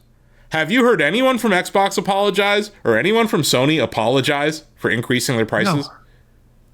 No. Like, this is an honest moment for them where, like, I said it, David, like, I don't think they wanted to do this. I think that they made this decision kicking and screaming. Like, they're like, no, let's try to hold out. Let's try to hold out. And even in the announcement, they're not doing it immediately. It wasn't like effective today. They're giving you months, Now, we can talk about the affordability of a $450 console or a $500 console in this economy, but at least you now have time to make that purchasing decision. He also said, he promises a more robust Switch 2 software lineup to justify the increase in the price of the system, David. That sounds like Zelda Ocarina of Time 4K remake, right? It does. I feel like they're going to announce that before September. I think they're going to announce their fall game before September because you get your Switch 2 now while you can at the current price. If you miss out on that, they want to be able to say, hey, look what's coming. Yeah. I think look what's here and look what's coming. I think not just that, David. I think we're going to get the 3D Mario teased before September 1st. It'll be it's coming in 2027, right? Yeah. But here's a look at it. Here's like a tiny look at it. Yeah, the reason I feel more, not optimistic, but more certain that we'll get that Zelda announcement is because, like we've talked about on this podcast, I think August is the 40th anniversary of Zelda here in the States. Yeah. So they're going to show a first teaser from the movie. They're going to announce Ocarina of Time. They're going to really roll out the red carpet and say, hey, here's what we got coming, and here's what you can get right now. But I think you're right. I think we could get a tease of the next Mario game. And then, Donovan, we normally get like a Pokemon event in summertime, right? Like a Pokemon Presents. Sometimes. I don't know if we'll do one this year because there's nothing coming out in the fall. But like when they've had like ZA and stuff lined up, they have. So we might, but I don't know. They usually announce stuff at the very least at Worlds in August. Yeah, there'll be something at Worlds. That's where I think we get a tease or some new information about Winds and Waves. Like I think they're gonna start that marketing process, and that's something that you can include in a June Direct too. So I think my point, David, is like you're dead right. Zelda's coming out this year, but my point is to increase people's desire to buy a Switch 2, give them some more carrots on a stick in 2027, right? Oh yeah, that makes sense. So and I don't think this will happen, but Smash, just say the word Smash. Just do it. Yeah. Just say it. I mean, you do that and the $50 increase just evaporates in the eyes say it's of coming and then everyone just buys it. Yeah, but like... That's true, Donovan. But there's something to be said about where we're at this moment in time in American society, but the globe as well. Everyone is struggling with the cost of everything going up. The consumer is under pressure. You have Nike, McDonald's, and Nintendo, all at 52-week lows. What does that tell you when McDonald's is struggling? Right. Like, people can't spend money at McDonald's. Nike is struggling. Like, these are not Nintendo. Yeah, this is the most expensive Nintendo system of all time, but it's still the cheapest console out there. Yeah, especially with deals like that choose your own bundle. Like that's just more attractive. So I think they're doing their best. Isn't the PlayStation like the second one? Is it like $800 or something ridiculous? Like, isn't the PS5 Pro is? Like, I think it's $900 now. Yeah, like what? Like I mean, I'm sorry. Like, like what? Good luck building a PC right now. Like, oh yeah, that's a nightmare too. You're talking about $6,000 right now to build a gaming PC. So like, Nintendo does more with less, and this is an example of that. Like the fact that RAM prices are up 100 to 200%, and they're only having to bump the price of this thing by $50. Furukawa said they are eating some of this, and that's why their profits are going to be down next year. So they are projecting a 22% decline in earnings per share next year, FY27. But they did say more robust software, David. Yeah. Speaking of software, you really think we get a Zelda and a Star Fox game the same year? Like, yes, me.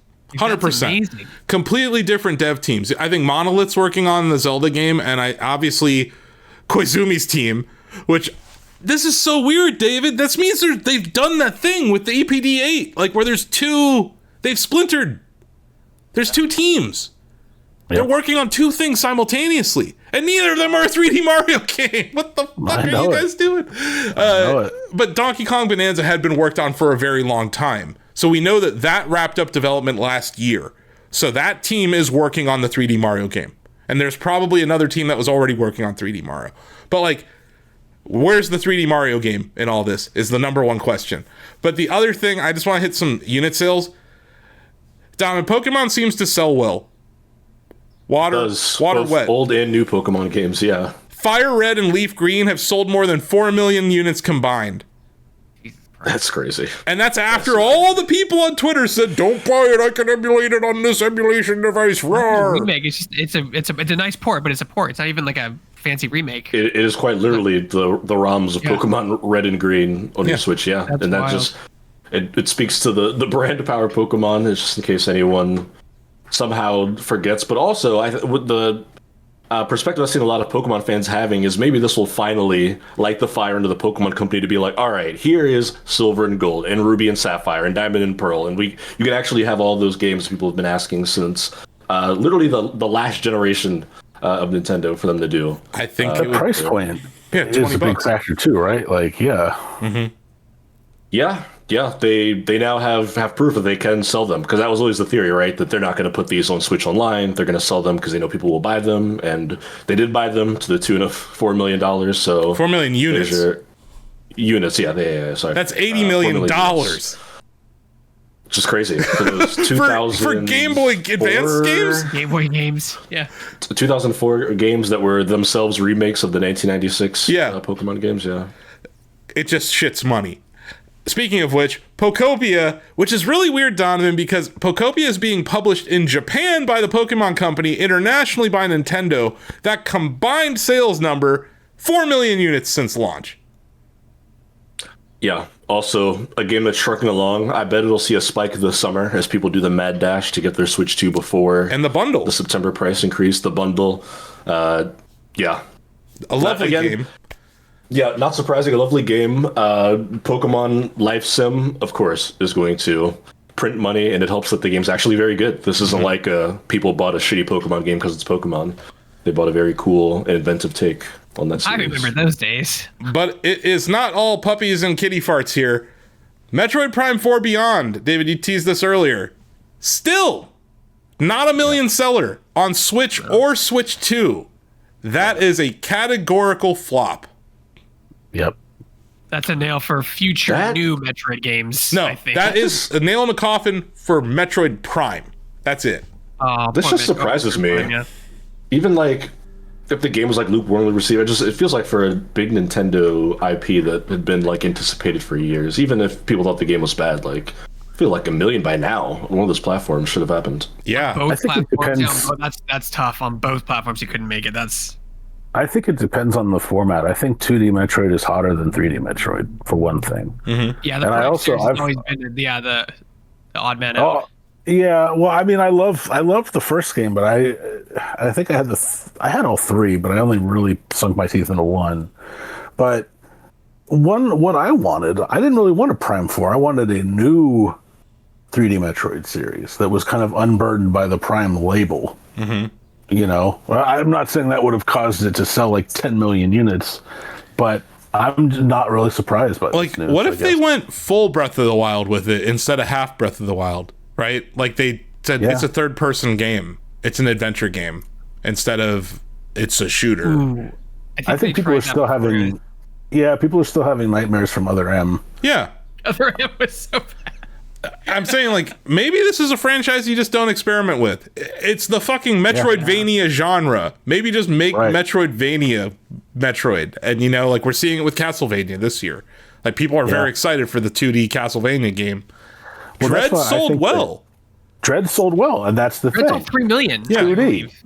2D Metroid. Yeah, and I think that a Super Metroid game would sell better than Metroid Prime 4. Yes. Yeah. A remake, that is. I do think so, too. But I just want to point out, it's not all great.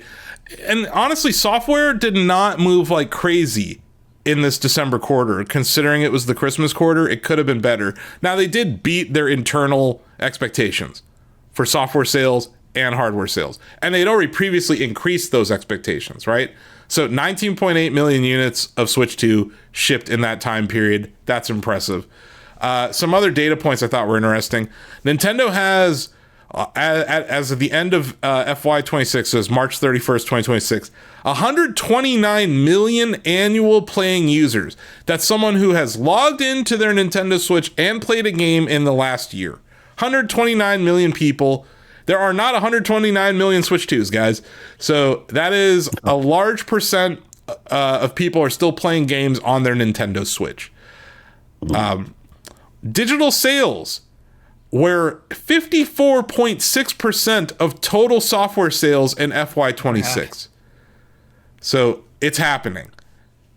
It's happening, but I also think the game key cards are a factor here. Yeah. Mm-hmm. Yes, absolutely. That number is only going to get bigger now that they're introducing the varied pricing this quarter. That hasn't even gone into effect yet.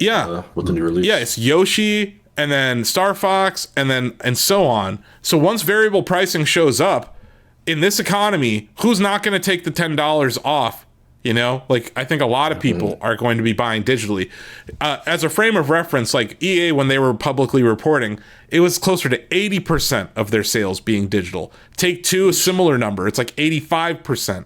So This number is going to keep going up. And as it does, that's going to expand their margins, right? So that's why they were willing to take that $10 off the top, because they're still going to make more off of a digital game than they will the physical game. So this is a trend that will not go away. So there's a couple interesting just thoughts I had, and also just something I noticed and other people have noticed. Nintendo's research and development expense is up year over year. That tends to imply they're working on something. It could be a reflection of the component prices, but it has me wondering, are they working on another thing? Not a separate, like, it would be in the Switch 2 ecosystem, right? But, like, are they working on a Switch 2 Lite that doesn't dock? I think probably. I think they'll follow the roughly the same pattern they did with the Switch, where there'll be a portable only version. There'll be an OLED. There'll be some. I mean, they've done this with every portable system, and the Switch is inherently portable. They have the initial release, then the GBA or the DS Lite, and then the DSi, and then, you know, it's all, so it goes. Wasn't like the OLED just kind of like right place, right time with like the stock of the screens, right? Like that was just like, it lined up really well for them. It wasn't like I wouldn't say like pre-planned, but just it worked out for them, right? Sure. They didn't change anything else on the platform. The battery was slightly different, but yeah, no processor changed. No, the Joy-Cons were the same. But like with the RAM shortage, will we get like a Lite this year or next year? Like I feel like that's not this year. It's another SKU now with more components they need, right? I don't know. But I have a crazy theory. Yeah, sure. I think they're working on a new Universal ride for Zelda. There's an area in the Universal Orlando Park that has been shut down, and why I don't think that's likely? Sony got that movie. Yeah. But entertainment rights, like for rides and parades, are different than film. I agree. Rights. They could, and look, there's so many great mini games. You could have a whole amusement park that's just Zelda, right? Yeah. So no, I don't think that's what I find weird. And Donovan, we talked about this. It's really hard to assess the profit and loss and the expense spread between. Let's take a breath together. I should, as a Nintendo shareholder. But like, it's hard to understand like who's investing what when it comes to the amusement parks, right? Is it Comcast or is it Nintendo? Because Nintendo could just sit there, Greg, and get the licensing money. You know, so I don't know how much investment is actually going on there. I don't think that's going to show up in their R&D expense. To my point, R&D expense I think is directly related to hardware. I have a crazy idea. I don't know if it's going to happen. What if they made a Nintendo Switch 2 that wasn't portable? It was a home console. Always docked. What does that look like, you think? Like an Apple TV. Like it's just like a large puck or like cube? Like a cube. Maybe a cube for games. Like a game. Yeah. Okay, you beat me to it. Isn't part of the sellability and like kind of cool thing about this, which is that like your family can watch TV and you can be on it while they watch something else, and you're not monetizing the family TV? Sure. I play 90% of the time docked now. I do too. Yeah. And Nintendo knows this. They're watching us. They know how we're using this thing. My point, Greg, is they need to make a cheaper entry point. Yeah. So it's like, okay, if you can make a Lite and you can make a cube for games. Oh, so you're not saying they would make a docked only Switch in lieu of a Lite, but in addition to? Yes. Okay, yeah, I could see that. I don't think they'd do that instead of a Lite. No, I'm saying both. But I could see both. Yeah. And both of those would cost less than the Nintendo Switch 2 that's currently for sale. Yeah. Because you don't have to worry about the hardware required for the graphics processing docked, Greg, and the fan that's required for the docked performance. And you can not have to ship a screen and a removable Joy-Con in this home device. So I'm wondering, are they making two Switch 2 things to expand the ecosystem in a more affordable way? Nintendo views things like this. They are not going to roll over and give up in this environment. They're going to try to innovate their way out of it, or iterate their way out of this. Game Boy Advance is a good example, David. Like, Game Boy Advance sold well, but the SP is what fucking put the rocket ship on it. Yep. It's like, are we going to get that moment here? I don't know. But I thought it was interesting to see the research and development expense increase after they shipped a brand new product. Like, that's interesting. Something's going on over there. Yeah. But I'm not saying one and not the other. I'm saying both. A portable Switch 2 that does not dock, and a Switch 2 that doesn't have a screen that just plugs into your TV. Yeah, I can see that. So if you're listening, Nintendo Ninja, send that over to Furukawa-san. So Greg, do you understand what happened on Friday?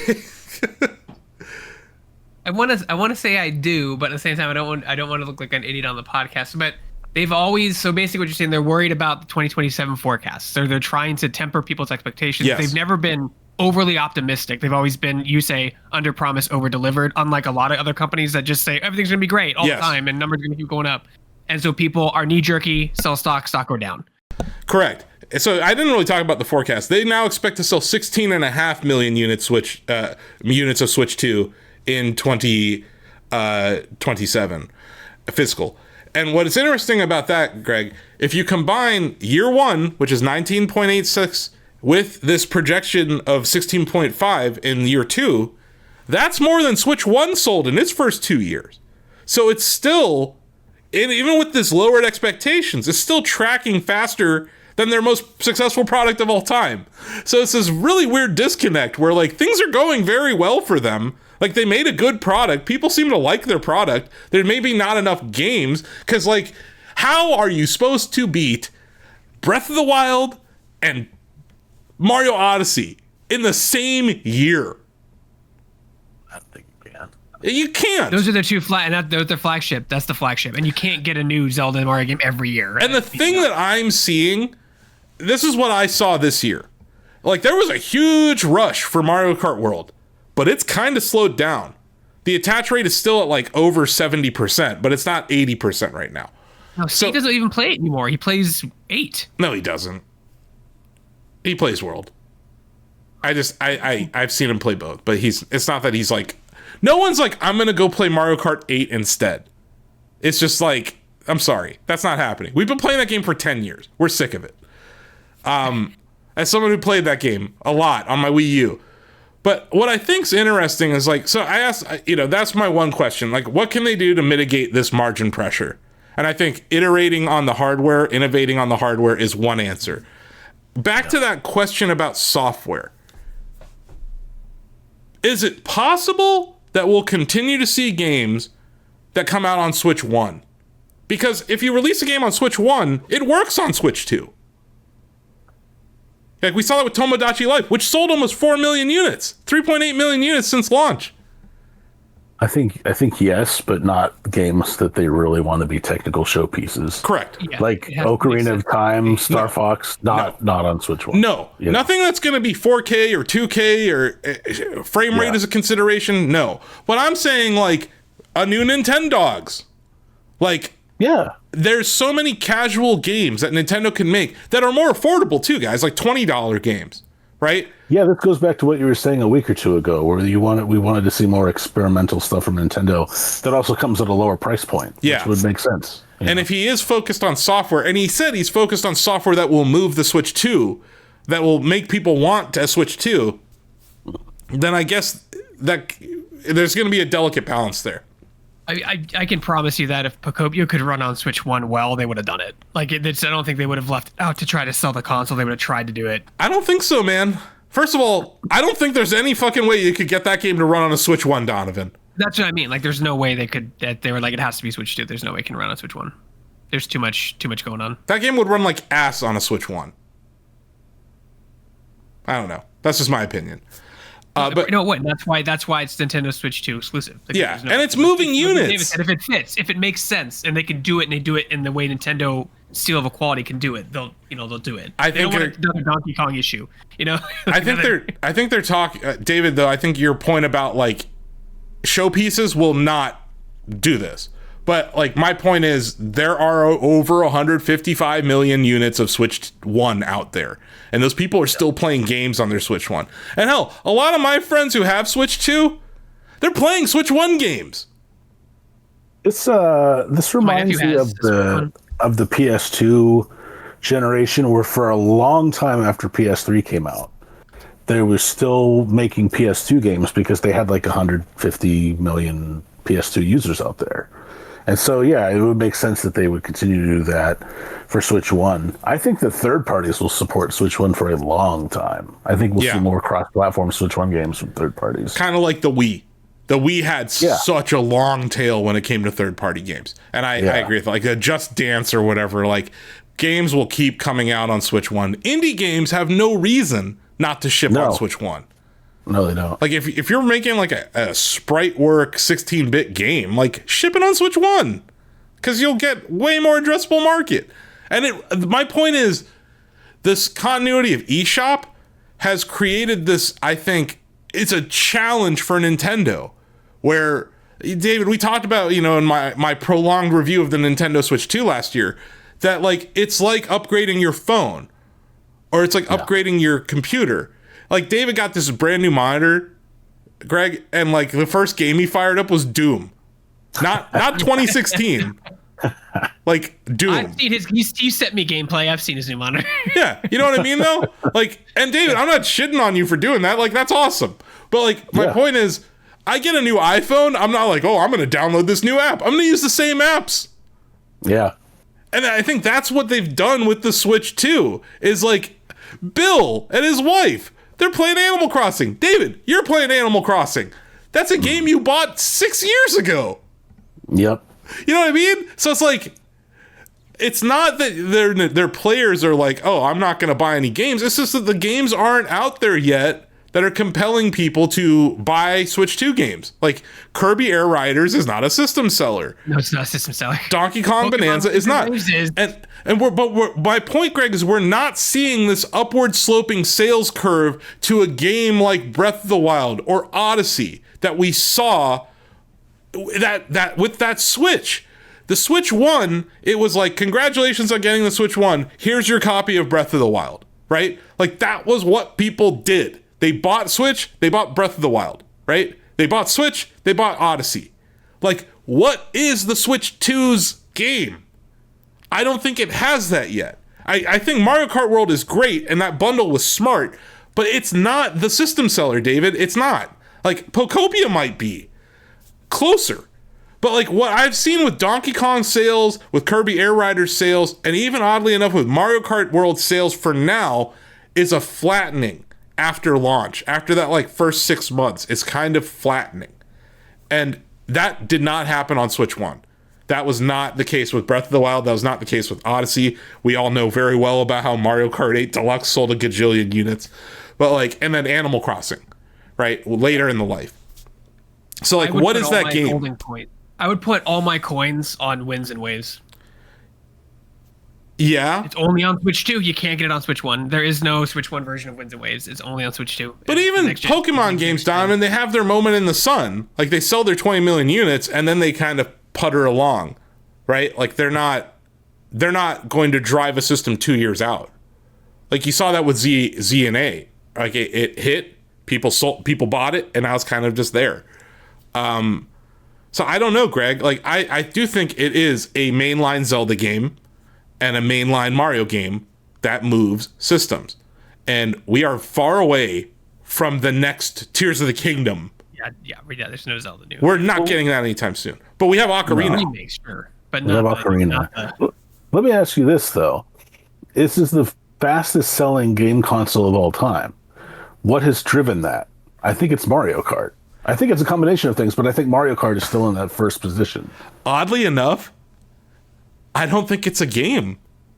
I think it's the system runs better.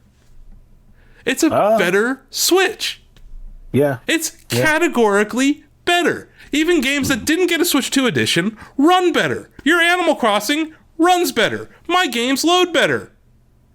It's just better. It's like, why do people upgrade an iPhone? It's better. It's a better console. It's categorically better. But also, and this will sound crazy, the third-party support's outstanding.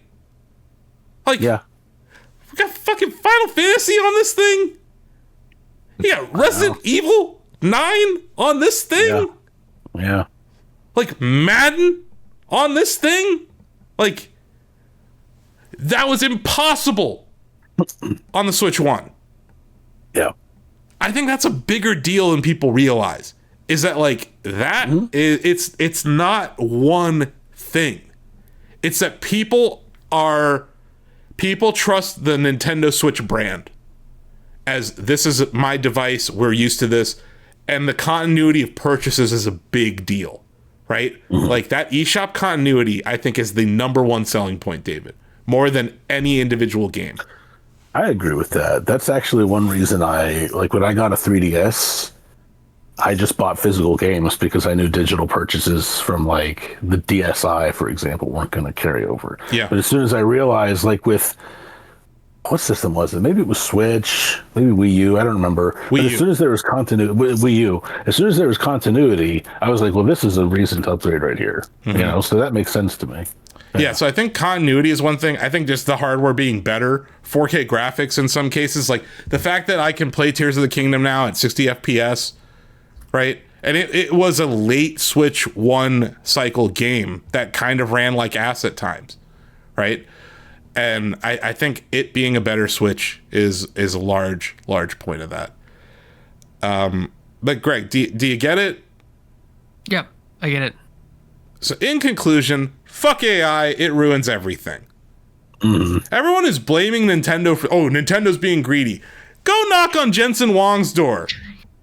Dude, how many, like, earnings calls I've seen that, like, they lay off a bunch of people or close a bunch of stores and be like, it's up, like, because you laid a bunch of people off. Not because you did something good. Facebook, Microsoft, Sony. Right. Yeah. You either make a profit or you cut costs, or the two ways to go up, right? Like, most people are just cutting costs and saying they're making their expectations from cutting costs. And Nintendo actually was a net hirer of people in the last year. They've added like 500 people. So they didn't fire anyone to make their margins better than expected, right? But yeah, this means lower dividends. This means lower share price, higher PE ratio. Stock may have bottomed. We'll see. It seems like sentiment around Nintendo is overwhelmingly negative right now, considering they have a $940 million movie in the box office and the best-selling console of all time. Anyway, now on to a Nintendo Switch 1 game that I keep playing on my Switch 2. Before we go, I did it, guys. I hit 99 wins. I watched it with my own eyes. 99, and he's done. You're too good. You did it too fast. Too fast. No, not too fast. It took me years. The ramp was fast though. Like when I said that I'm gonna do this to when I actually completed it, that was like what, 2 months, guys? Yeah. But yeah, might take some time off. Are you now? I think it's time. I was wondering if you pretty were. intense. But before we go, if my Switch 2 will turn on. I don't think one thing after you do that, there's one thing I want to ask David. You can ask David. Go for it. David, because there was that image that Nintendo posted. I'm not gonna use letdown, but how like surprised would you be if they're like, here it is, the remake you've been waiting for, A Link Between Worlds. Wait, what? Play it. I'd still play it. Like that'd be. I wouldn't be as excited, but I'd still be excited. I feel like that's the one. I'd be like, okay, that's the one. Oh, okay. Yeah. Yeah, I'd feel like that. I would prefer A Link to the Past getting a remake, but I wouldn't be mad. That's a possibility too, because they did Link's Awakening remake, so that's a possibility too. Because there's 3 possibilities. Just they tweeted the picture of the Link Between Worlds art. So because I hit this milestone, I just would like to break it down. I have 102 wins in the game. That's out of 4,157 races. In F099 mode, I have 99 wins out of 2,854 races. Here's the track breakdown. 8 wins on Mute City 1, 5 on Big Blue, 4 on Sand Ocean, 3 on Deathwind 1, 0 on Silence. Why are you laughing? Because you hate Sandosh. I know. 6 on Mute City 2. 0 on Port Town 1. 4 on Red Canyon 1. 0 on Whiteland 1. 0 on Whiteland 2. 4 on Mute City 3. 0 on Deathwind 2, 0 on Port Town 2, 0 on Red Canyon 2, 0 on Firefield, 2 on Mute City 4, 1 on Sandstorm 1, 6 on Big Blue 2, 0 on Sandstorm 2, 0 on Silence 2. So those are the non-mirror tracks. On the mirror tracks, 15 on Mirror Mute City 1. That's the most out of any track.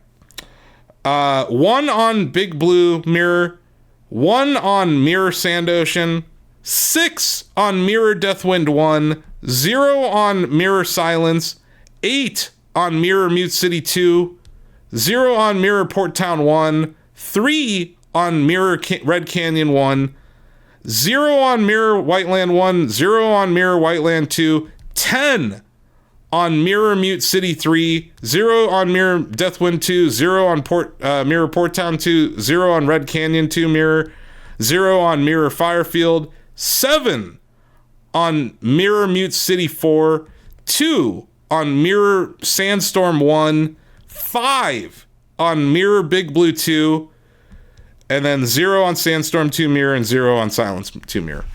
So there's your breakdown of my career. On a pie chart. A lot of tracks in that game. I know. Yeah.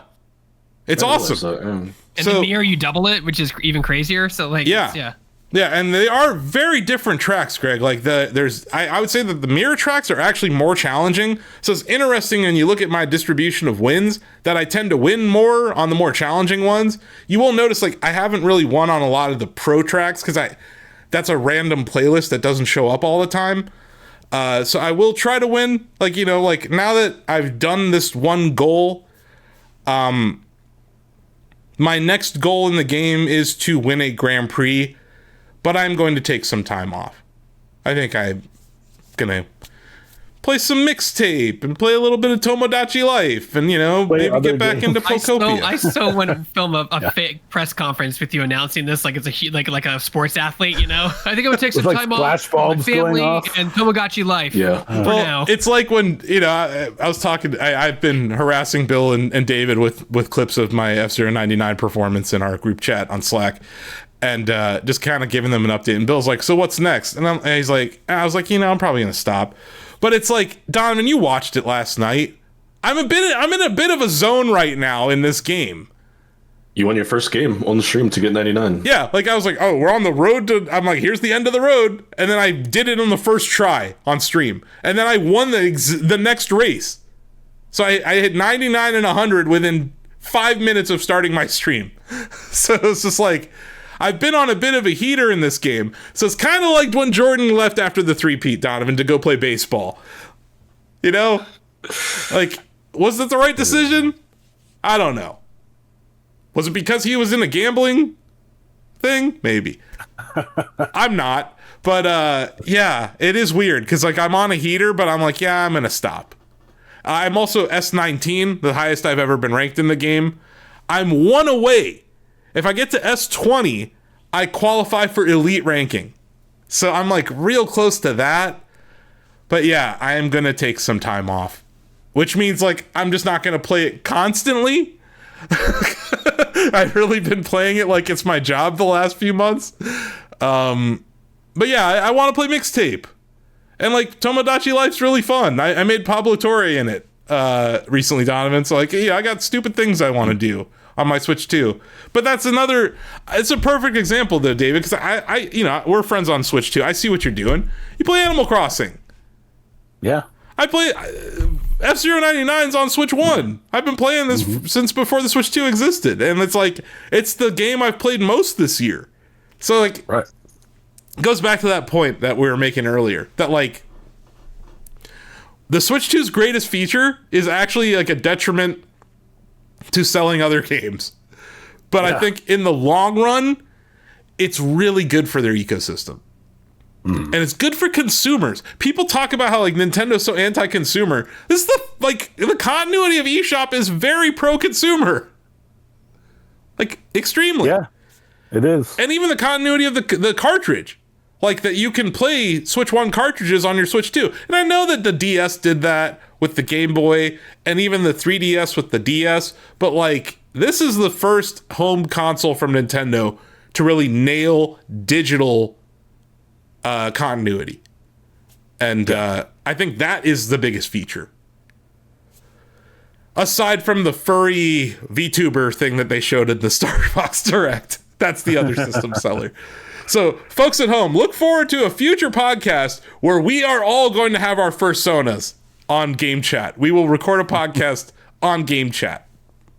So, yeah. It'll be fun. That'll do it. But yeah, Greg, you understand now? Under promise, over deliver, but they're also being conservative because the real world is challenging. But I appreciate the apology from Furukawa. That was like a please understand moment, you know? And I appreciate that they did that because other companies aren't going to do that. And I really think they like went kicking and screaming here. The September 1st price point, like that, the day that they did that, Sony gave people what, like 2 days notice? Yeah, that jumped out to me. With the other ones, it's been like, you got like a week or less. But this seems, you got a lot of lead time. You got a whole summer, essentially, to... Not that it's easy to save $450, but like, if you can now plan. You know? Like, they gave you a chance to plan. And now they have that bundle that's like, honestly, a good value. You're going to save some money there. You're going to save $20 in the case of Donkey Kong and Pokopia, or $30 in the case of Mario Kart World. But Donovan says get Pokopia. That's the one. It's funny. I see my friends playing different games on it, and it's this interesting mix, David. A lot of my Animal Crossing friends are still playing Animal Crossing. I see a couple people still playing Zelda, like Tears of the Kingdom, right? Yeah. Because it runs so much better. And I'm going to be streaming that on Thursday because today is the anniversary. We're recording this on May 12th. Today's the 3-year anniversary of the release of The Legend of Zelda Tears of the Kingdom. I love that game. And they announced an amiibo coming out later this year. So yeah. That'll do it. You got anything to say about all this talking flower? So, what you been eating lately? Make sure you're getting your veggies. Yeah. Good advice. Good advice. So yeah, that'll do it. I think our panel here. Yeah, I didn't mention them earlier. We introduced someone to the panel, but we didn't get to. Yeah. Zelda, Princess Zelda of Hyrule, has joined the panel. She is standing in between Link and Ganondorf, but like kind of next to the Triforce there. So yeah, thanks to Kirby, Link with the Ocarina, Zelda, Luma, the Triforce, Ganondorf, and Talking Flower for joining us today. Thanks, Greg, for joining us. I share your excitement for Star Fox. And we've been talking about it in Slack a lot. Like when I saw Rob, Greg, I was like, Star Fox is in this movie. And then when I saw the movie, I said, we're getting a Star Fox game. So now I'm going to say we're never getting a new F-Zero game. So look forward to that being announced tomorrow. But yeah, I don't know. I think we kind of left folks at home with some things to think about. Like, what do you think that R&D expense increase is? What games do you want Nintendo to announce in this more robust software lineup that they're talking about? And do you appreciate that the president of Nintendo apologized for this price increase? Does that matter to you at all? I appreciated it. I think they're being pretty transparent about the headwinds that they face. And just from an investor standpoint, because people view me as like the guy who talks about Nintendo all the time as a stock, I bought it on Friday when it dropped below $11 a share. That's the last time I'm going to buy it during this downturn. I have allocated the cash that I was willing to buy with. So I'm not buying any more. I think it's really cheap here. And I think that there's an overwhelming pessimism around the company right now. It's really trendy to shit on Nintendo on social media. People like to say, oh, it's the Wii U 2. It sold more than the Wii U in its first like 9 months, and this guidance for this year is still more than the lifetime sales of the Wii U. So shut the fuck up. It's not the Wii U. Yeah, that's rage bait. But everything is, Greg. So yeah. And yeah. Get bent, GameStop shareholders. Just get bent. I don't care what you think. I'm not short the stock. Fuck Ryan Cohen too. But yeah, that'll do it for the show. Like, follow, and subscribe. Hey, I noticed all of us are wearing sweet Shacknews shirts. So yeah, shout out to David has the teal, the white and teal Shack shirt. Donovan's rocking, what color is that? Red. Or the red with the black Shacknews logo on it. Greg's rocking the old teal with the black logo in the center. I'm rocking the vintage 30th anniversary shirt. You have vintage too. And I have and this is the retro shirt though. This is new. And I have the Shack hat, which is the hat of the year at this point. So yeah, you can get all this stuff at shackshop.com. It supports content like this. If you made it to this point in the podcast, you probably like us, so you're probably already subscribed, but go to your mom's house and subscribe to the podcast on her smart device. She won't even notice. But yeah, we're on the road to 100,000 subs here, because we're done with the road to 99 F099 wins. So I have to think bigger. 100,000. Not wins, but subs. So that'll do it. Thanks, guys. Thanks for reviewing Mixtape, Donovan, in spite of your melanin issues there. I appreciate you being able to think outside the box about art. Love the video game. Yeah. And yeah, I look forward to playing it. I'll probably talk about it next episode. But yeah, that'll do it. We'll see you next time. Bye-bye.